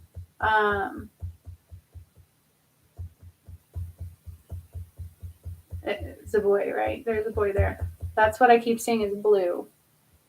This is the one I'm worried about. I know it will be a little tricky to get the mom's permission. This also might be a part of her awakening. So we just have to give space for that. Okay, good that you paused work, because this was a deep message. But I'm not going to lie, Sherry, that baby came up for a reason, right? And it's to have the tools to do what we need to do in the time we need to do it. And I already know the mom's going to be tricky. That's why they're not letting me go into this baby's energy. But sometimes when our babies get ill, we're willing to do things we may not normally do. Okay, so don't close it down yet. Just, be like, hey, I've got an avenue for you if you're willing to try it. I know a healer, and she already told me the baby was going to be sick, and so maybe we could just try. It's worth a try, right? It does no harm. If nothing, it would do nothing. Right? You can kind of go with that aspect, and that might help. We'll see. Yeah. This was... In truth, though, Sherry, I don't know who that guy was, but I want to kick his ass. Like, don't let him dictate who you are. That dude is nothing. No offense. It's not a man at all. That's all I can say. So hopefully that'll all make a sense, and you'll know what to do with it when you need to do with it. Okay?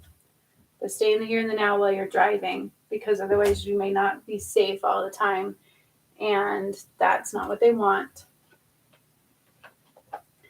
And that little baby, I'm a little bit concerned about. And the boy is what I kept seeing, the blue. And the V is absolutely going to spark it. And so I don't know if she got it during pregnancy or if they got it after specifically for that or what, but the lungs will be my concern. Okay? All right. I'm going to adjust out of your energy, and we've got Gigi. And I'm going to see if anybody else did. Nope. Okay.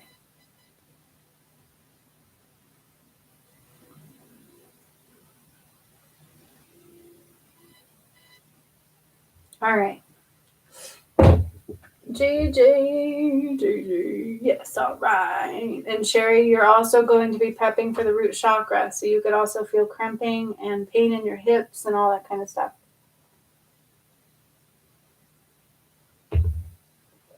Okay. JJ, transition into your energy.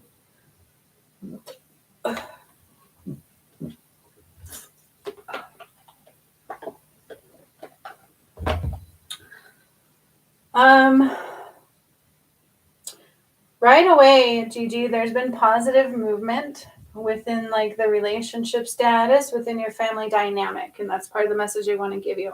Some you're aware of, but some you are not.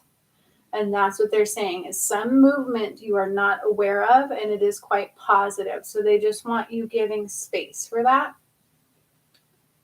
And I know you wanted your right hip in focus. But I'm going to go through what they want me to do also, okay? Because that's just how I roll, right? You're so welcome, Sherry. And I will see you tomorrow for sure.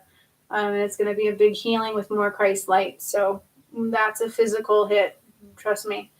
But a good one. And we will be cleansing out more toxins out of our system. So just be aware of that. Gigi, I will look into your hip for sure, but I'm going to run the light up and just kind of do what I need to do. But Spirit's message to you is that there is positive movement transitioning into your family dynamic. And so they just want you being open to that, but you don't see it all yet. So what that means to me is some of it might look muckier. It might not look all like it's positive, but there is. Okay? Sometimes things that are painful occur in order to make people see clearly, whatever that means. It doesn't have to do with you. This has to do with the family dynamic. Okay? So that was the first part of that. All right, Gigi. So you too also need your chakras open. So we're going to draw some light from above and take it down to your crown. Your crown was quite closed a little bit. And then your third eye is going to be opened down into your throat. Ooh, I'm getting a lot of pressure in my head as I do that. So your crown was quite closed off. Yeah. And so I'm taking that light down through that into your third eye, down into your throat. My throat was kind of closed off too. And so I'm going down into your heart space, down into your solar plexus, down into your sacral and navel, down into your root, down through your arms and your legs, and they're just dropping all of this, and they're transmuting some energy too. It's like you're releasing some things and going down into the earth, going down into the earth, and taking it all down into the earth. There's a huge transition into your energy. I'm super, super tired. I'm drained. I feel like your energy is leaking a little bit, which just means that you're giving basically more than you're receiving in some ways. And then Spirit's like tapping you on your shoulder. So remember how you were like kind of doing the mediumship stuff? They're like calling for that again. Everything's through free will, so you don't have to. But they are calling for it again. So you've got like four spirits surrounding you right now. And so I'm just letting you know that as well. Not all related.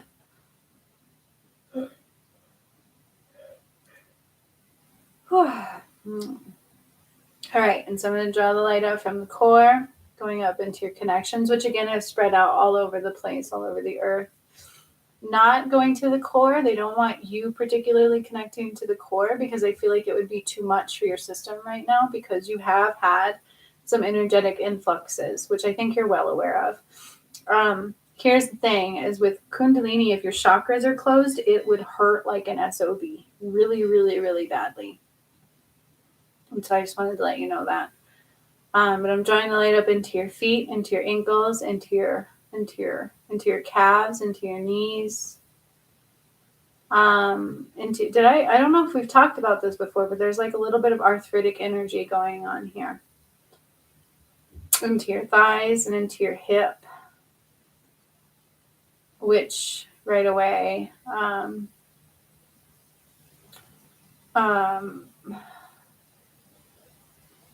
it feels off. I'm drawn to my right hip, but the back of it and more towards my spine. It's like this deep ache deep within my hip, but it's almost hard to say that it's my hip. Like, because I'm going deep into like almost where your spine is. And that's where it doesn't feel good. And then it's affecting my right, which always can be your left. I don't know. Sometimes I mirror, but I'm going to my right. And it's like deep in there, deep in there. It's deep in there and it hurts.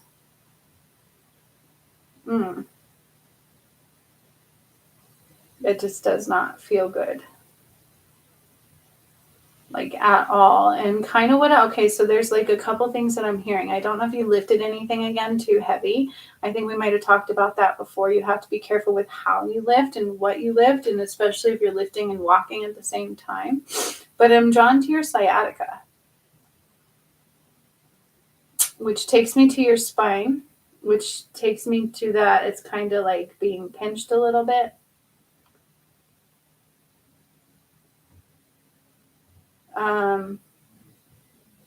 And again, you got to like not take on too many tasks. And I know that's hard because we have things we got to do. We got things we got to do. And if there's nobody around to ask, and sometimes we feel like if we do ask, there's going to be a douche about it, right? Like,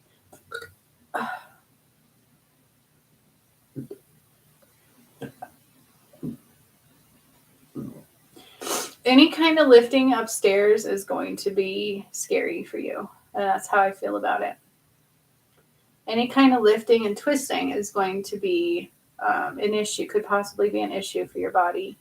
And I do feel like a little bit of arthritis going on here, which arthritis affects our joints, our hips, our knees, our ankles, our knuckles, right? Anywhere our body moves and bends and crevices and things like that. And so there's a few things going on here. They want me to keep drawing the light up, though. I can't just do the hip. They want me to do other things. So I'm drawing the light up through your tummy and your backside up into your chest. I'm drawn to your lungs a little bit as well. I don't feel completely congested. I just feel like, I don't know, my lung hurts a little bit. And then I'm drawn up into your head space. Your elbows, like almost like a tennis elbow type feeling. That could be arthritic related. And then into your wrists.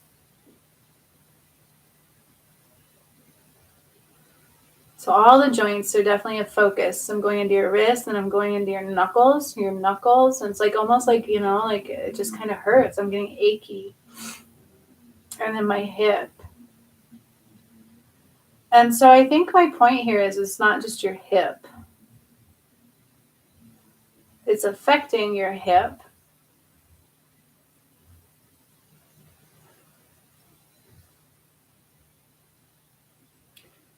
Yeah. Okay. There's a couple things going on here. So no matter who you are on this planet, as we go through the ascension, our body is going to feel it. Okay. And if we've had any injuries from car accidents, because I feel like you may have in the past, way in the past, sorry, neighbors vacuuming, I hope you don't hear it. Nothing recently, but I am feeling like this was like jarred from the past. So it's almost like an old injury being reflared. And then, so that's what's going to cause, like, if you lift anything, you're going to hurt a little bit if you do it wrong. You have to be very careful. So if you wanted to get like a back brace to help keep your back straight and make sure you're only lifting from your legs and completely straight when you do it, and maybe 10, 15 pounds max, you'd be okay. All right. But I don't think we had all those tools aligned. Kind of what I'm seeing here. And again, it's like it's a deep ache almost towards my spine.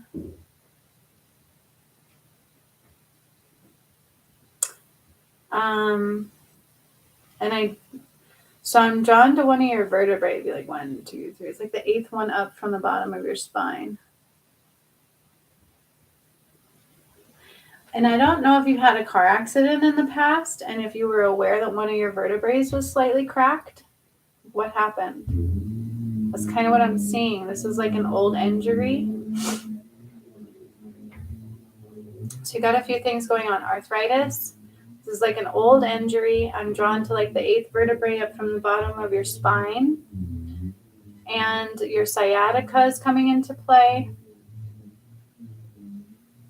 And I feel like your hip is a byproduct. I hope that makes sense. I also don't know if you're aware that one of your legs is slightly shorter than the other. That's what they're showing me too. So it's almost like when you stand, it's like so slight, but you can tell a little bit. Like you can almost tell when you're walking. Sometimes it feels like your foot should have already hit, and then it hits. So you're actually one foot is a little bit shorter than the other, ever so slightly, like a half an inch. Not like a huge thing. It's not like I can look at you and tell.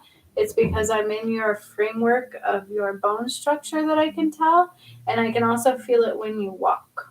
So I don't know if maybe like you could use Dr. Scholl's like inserts to kind of help cushion that a little bit, which would help your hip in turn. And then there's some arthritis going on here.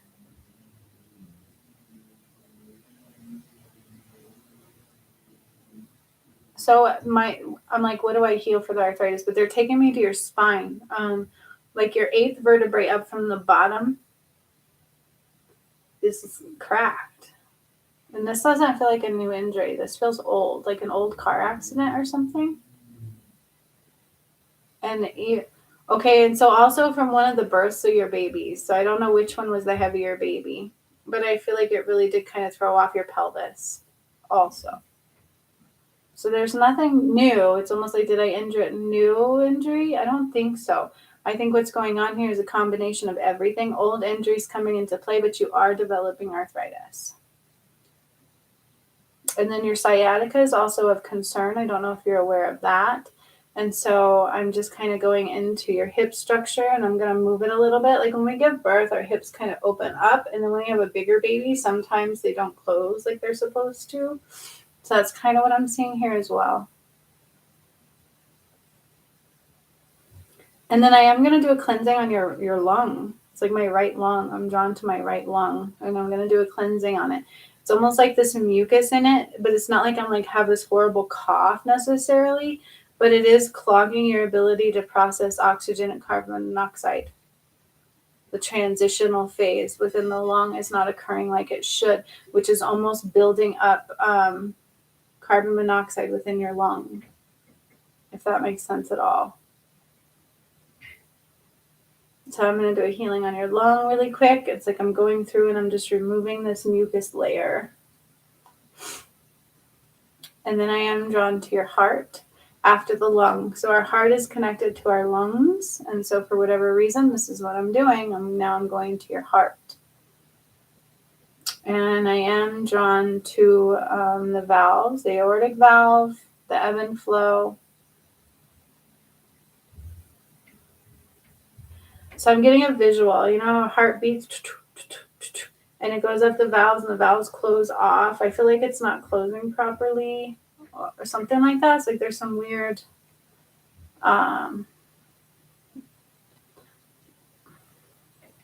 best way to describe this is, you know how our stomach acids go into our esophagus and there's like a close that like closes off. It's almost like when your heart pumps up and then it comes back. It's like it's almost not. How do I describe what I see the best? Almost like it has backlash a little bit. I don't know how else to describe that.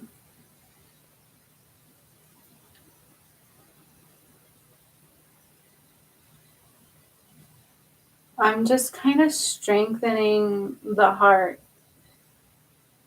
itself to give it the strength to keep pumping as it should and to keep, you know, there's that in between the pump, in between the beats. Our heart is a pump, and it's really a pump, and it like pumps blood flow. And I feel like there was almost a return back into the heart, and that's not a good thing. It's not what we want it to do. So I'm increasing the strength so that I can pump the blood through the valves accordingly. I hope that makes sense. I just got to give you what I see. And I see it in my mind's eye clearly, but sometimes people don't understand what the hell I'm talking about. So I do the best that I can. And so I feel like your hip, the part of it is your pelvis did not realign after one of your babies. You had like a bigger baby in there and it just didn't realign properly. And so I have to be really careful when I work with the pelvis too, because you don't want to move it, but that's also probably what's messing with your sciatica a little bit. And so it's almost like I'm kind of spreading them apart and kind of bringing them back this way. I hope that makes sense. It's kind of like and I'm kind of aligning it back this way. And it kind of hurts in my right butt cheek. It's achy. It aches as I'm doing it. It's achy.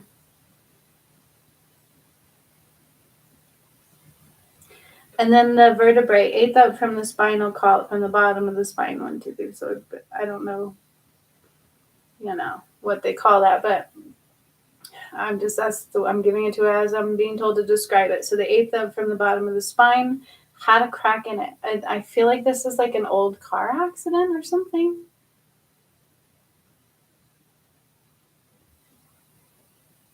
So we always think it's our hip, but there was so much more than that. Again, you got to be careful with lifting. You can get one of those back braces. It's truly to help keep that area straight so that way you don't bend with the lift and you don't never lift with the back. And that's really hard to do sometimes, right? And especially when our knees are kind of arthritic, it can hurt to lift with our legs. So you got to be really careful with that, okay? Really careful with that. If like you have to climb stairs for laundry, maybe we could rethink how we can do laundry. Maybe we could think about moving the washer and dryer. Maybe we could think about having somebody else carry it up the stairs. Maybe there's other avenues to do. Like you got to be really careful with carrying anything more than 5 pounds up, because the way they're showing me is if you do stairs, what's happening is your body's moving like this, and then the weight is shifting as you're holding it, and it's not going to do good for you. You got to be able to keep that space straight with any kind of added weight, and to never lift with your back. Always lift with your thighs.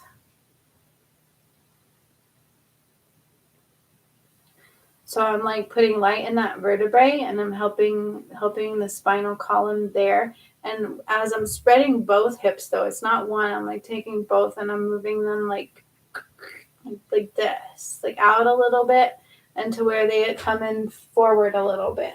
Because when we give birth, they go whoop.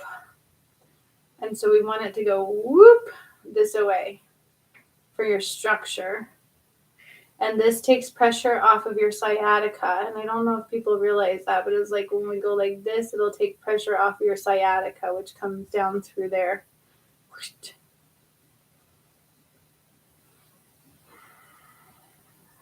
And then I'm going back to your lung and then back to your heart, back to your lung and then back to your heart. And I'm drawn to the right lung in particular. They're not saying it's the left at all. I'm drawn to the right and then back to your heart and then back to the right. And so I'm going to go back and forth from there for a minute. It's like the heart. I'm strengthening the heart pump. Boom, boom, boom, boom, boom, boom. It got a little bit like weaker in the muscle. And I feel like it's just normal wear and tear on a heart. They're only designed to last so long. And plus the ascension energies of the planet really do affect us in every which way. And so I'm giving that strength. I'm putting light into the heart muscle. The muscle itself is like, I want it to beat strong. I want it to beat strong to push the blood flow up and to not allow it to come back down. So it's almost like a weak pump pushing it. And if it wasn't strong enough of a push, some of it would come back down. And I don't know how else to explain that. It doesn't feel like a positive thing to me. It feels like almost like detrimental. And then I also feel like it's associated with the lung. So I'm going into the lung. There's been like a carbon monoxide buildup rather than the proper oxygen exchange occurring in there. I hope that makes sense. Because it like transitioned carbon monoxide to oxygen, which then in turn pumps it through our body, through our heart, and through everything. And so there's almost a bit of a mishap in that, okay? It's almost like you were building up of carbon monoxide rather than oxygen rich within your blood. And so it's almost causing what they would call like septic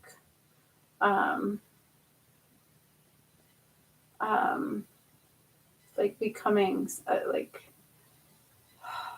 what's that thing that, it's not that it's going to kill you, but you like become septic and then it's like toxic and you can die from that kind of stuff. Not that you're going to die, but they're just having me heal this now. Okay. Very, very necessary. This was very necessary. And part of what you were feeling before is an extreme hormone release. It's like boom, and it goes through your system. Which is a good thing, but we want your body to be able to move it about.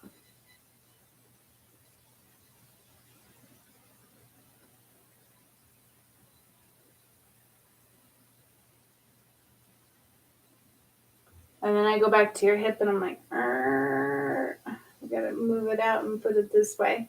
So our bones are funny with our muscles. It's like they get so used to being held in one spot. So I've had to do it. This is my third time now. So as I move it, your muscles want to push it back into place. Muscle memory, right? Our muscles, they're very good at doing their job, but sometimes their job is not good. It's like my rib. I have a rib that's out of place and they pop it back in and then it pops right back out because it's so used to being out. And they did it 3 times and it hurt so bad. I was like, don't fucking touch me again. Because they use this tool and they're like, pop. And it was like, oh. And then it popped back out. And I was like, fuck you. Like, don't do it again. So after the 3rd time, I made them stop. So my ribs literally stays there. It's weird. But it's the same kind of explanation. So I'm like moving your hip and the muscles are trying to push it back. So I'm going to do it again. And it's just like I kind of just spread them out and move it forward. And then now I'm going to like almost like energetically rub the muscles around it. It's almost like I'm soothing and allowing the muscles to expand and accept the new space. Even though it's not a huge movement, but it's almost like your hips were open and now they're like doing this. And then your muscles want to push it back. And I'm like, no, thank you. And so after this one, I don't want to do it again. I want to make sure the muscles will accept the movement of the bone structure. And I'm drawn to this like old wound in your vertebrae. I have no idea if you realized you broke your back.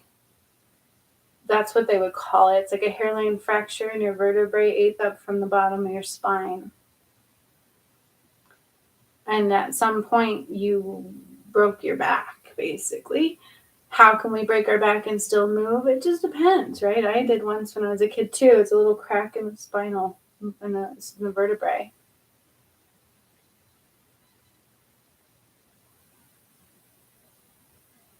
And then I'm drawn to your heart. So you may have felt it within your heart, almost like heartburn for the real, like in the heart at times, and like a couple of missed beats here and there and things like that. All of that is kind of what I'm leaning to. It's like your heart muscle was getting weak.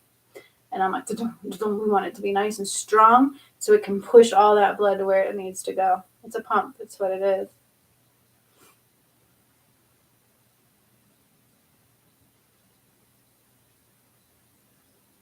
And then I'm like drawn to the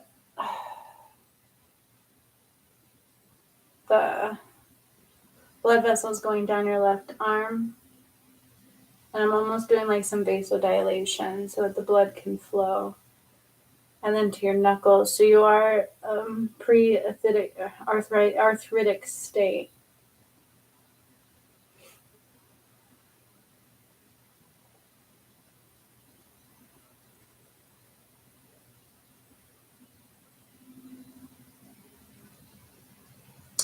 And my hip is still sore, and I think it's just going to be for a little while. Because it's almost like when you go into labor, it hurts, right? You get like a little achy down there when your hips start going, and so you're going to have the same kind of yucky feeling for a little bit. But you got to be careful with how you lift anything and how you even stand up. Like, you got to keep your back straight and only go from the thighs. And if you need assistance, get one of those back braces. And then the doctor shows on your feet. So I'm drawn to the foot difference again. It's like this slight difference where you're almost shorter on one side than the other. And so some kind of shoe inserts would help with that. I would say definitely avoid high heels, but I don't feel like that's necessarily the issue. But just make sure you put in some like cushioning in the shoes. The thing is you almost need more than a regular pair of shoes because one foot is literally a little shorter than the other. The moving of the hips and everything will help that a little bit, but it's not what was causing it. This is possibly because I'm drawn to that vertebrae that got cracked. It's possibly from that injury that was quite a long time ago. I feel like this was many years ago, maybe in your 20s. I don't know, but it's been like in the past.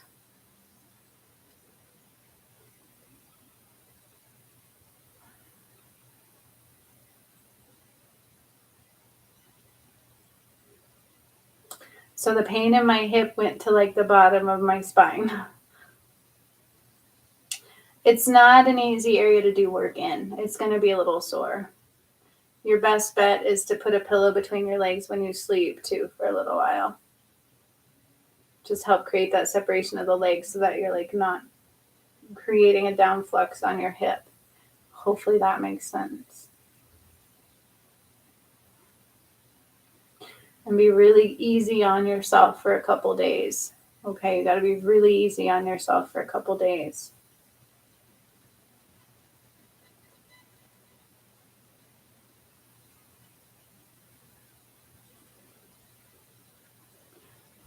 Ooh, that was a good one.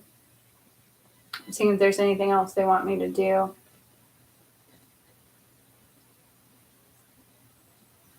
I don't think so.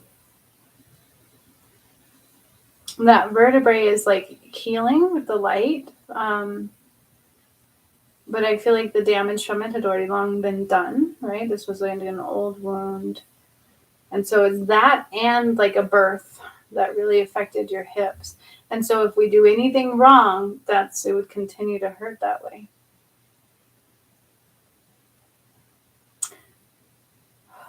The arthritis is kind of it's not like a simple healing, but it deals with the fluid within between our joint spaces and the ability to produce that fluid. And so, it's a little bit, I'll do a bone marrow boost today. That seems to be always where I go for these kinds of things. And I'll do like a bone marrow boost. But I feel like no matter what we do, it will still have like continue to have some issues into the future just because we don't stay 10 years forever, right? Our bodies do age internally, and so we all have some degree of this going forward.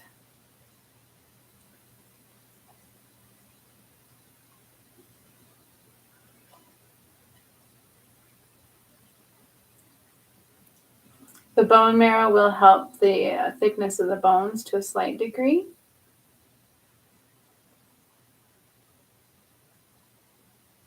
And then you could like uptake some vitamin D, not through milk. It's BS. That doesn't even carry vitamin D naturally. They say they infuse it with it. They say. But through sunlight and then vitamin D supplements. Broccoli is also one that has it in there. Kale has it in there. They're saying this is just what I'm hearing as I'm doing this. So anything rich in vitamin D, just kind of fill your system with for a little while, and that will help you. And B12. You're short on that as well.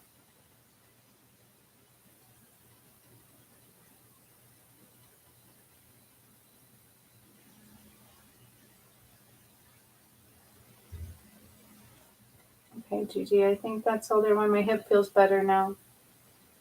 It's just I would definitely get a pillow to sleep between your legs. And if you need to lift anything, get a back brace. For sure, at this point, you need a back brace. You literally broke your back years ago. I don't know if you're aware of that. And so our body like corrects itself for those kinds of things and overcompensates. And somehow it made you shorter on one side. Because I don't think you were born that way necessarily.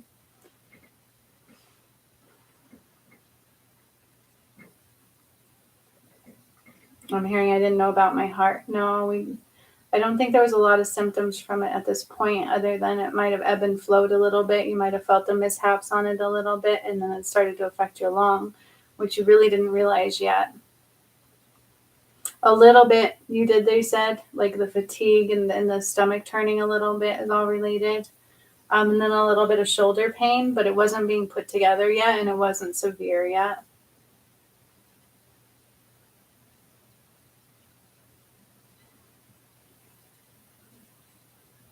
And Archangel Michael will help you stay grounded, especially through tomorrow, because I think you're doing the workshop too. You're going to need extra grounding, they're saying, for you through tomorrow.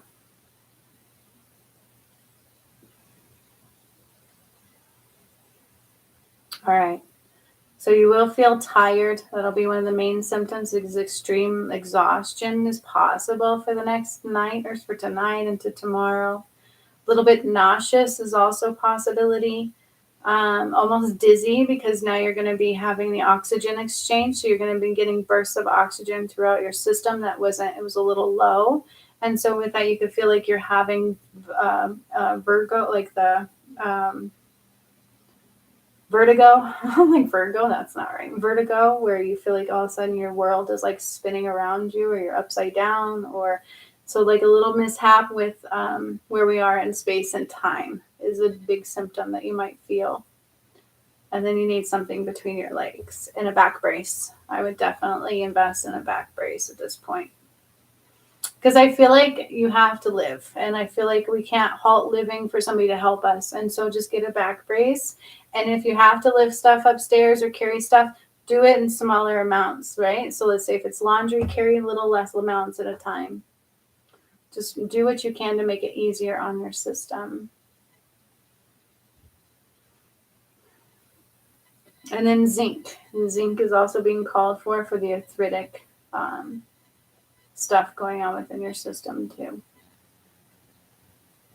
So I said vitamin D and zinc and B12.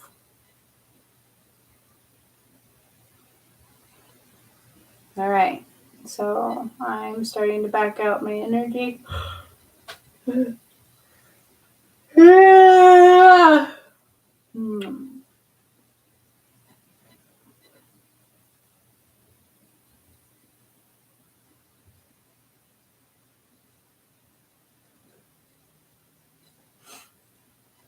Right, I know. Oh, she was feeling that in her tailbone. Oh, and her heart felt something. Oh, you knew your legs were uneven. Oh, thank you for that validation. I had no idea. And you knew you broke your back? Oh my God.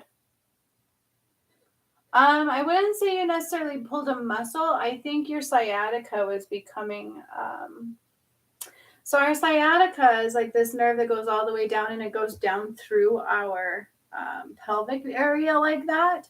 And so let's just say your pelvic was like spread open, which was creating pressure, right? So like your sciatica would go down in between there. And instead of it being like this, like it should, it was like more like this. And then also from breaking your back and your body being a little out of line, which I had no idea. Thank you for all those validations. I hope everybody reads these comments. So that's craziness. That's awesome. And so it was creating like this feeling of pulling a muscle, right?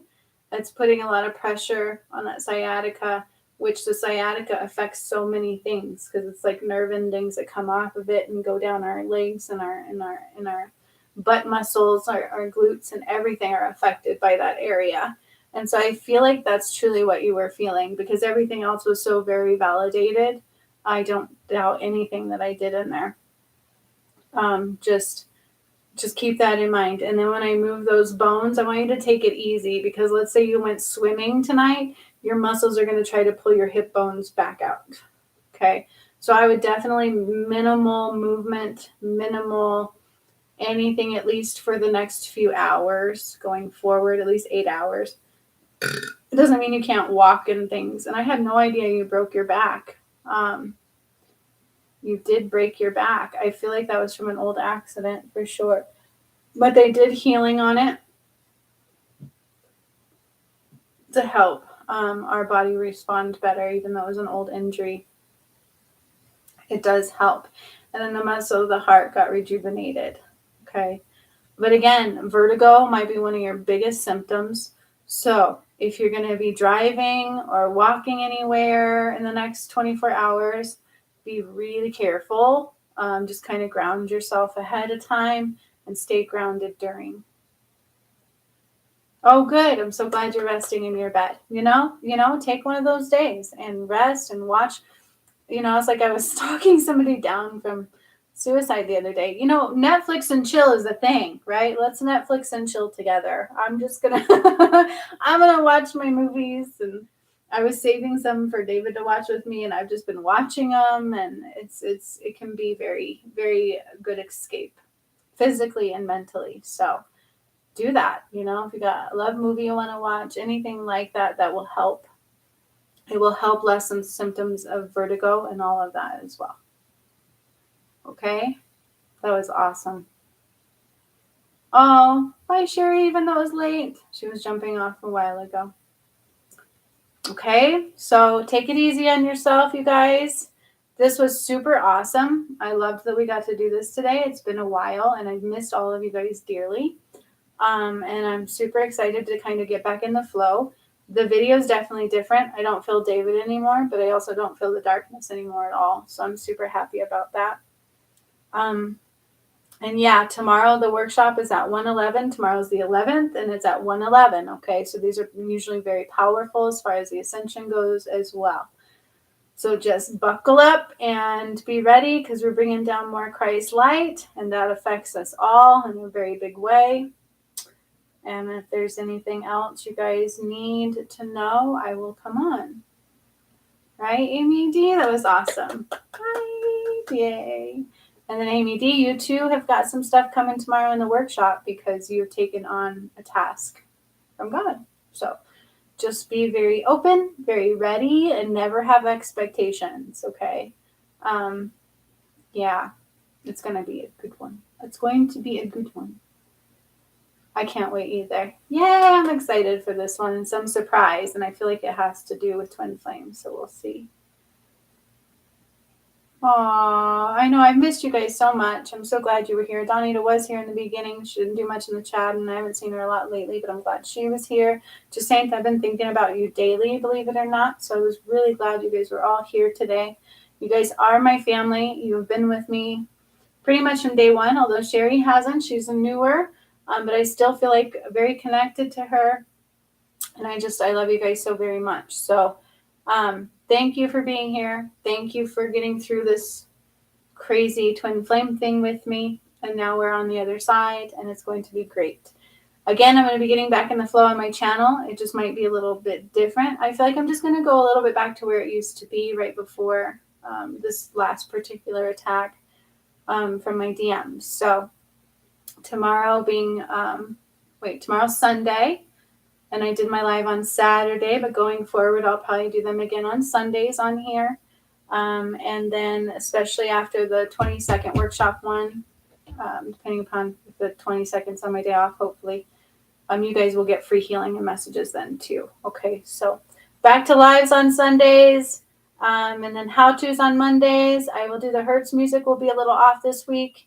Going forward, it'll be Fridays again, okay? But I have a sacral chakra probably coming tomorrow or Monday, okay? So it's just a little bit off, but I'm getting back into my regular scheduled programming, hopefully. Hopefully I said that right. And,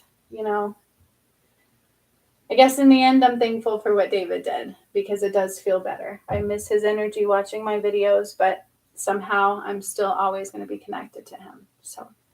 I love you guys so, so, so much. I'm very proud of who we are. I'm proud of the work we've done for the Ascension. I'm proud of how willing we are to accept judgment and criticisms and people who don't understand at the same time, and to opening up the energy that we all do for people to understand in the future. So thank you all for doing so. Thank you for allowing me into your energy to do energy healings and messages. And I love ya. Until next time. Hasta la vista, baby. Bye, guys. I'll see you tomorrow for those that are in the workshop. Anybody else wants to join it, I'll put a link below this video. feel free to join, whether you can be there or not. They're powerful and you will awaken. Hasta la vista. Bye-bye.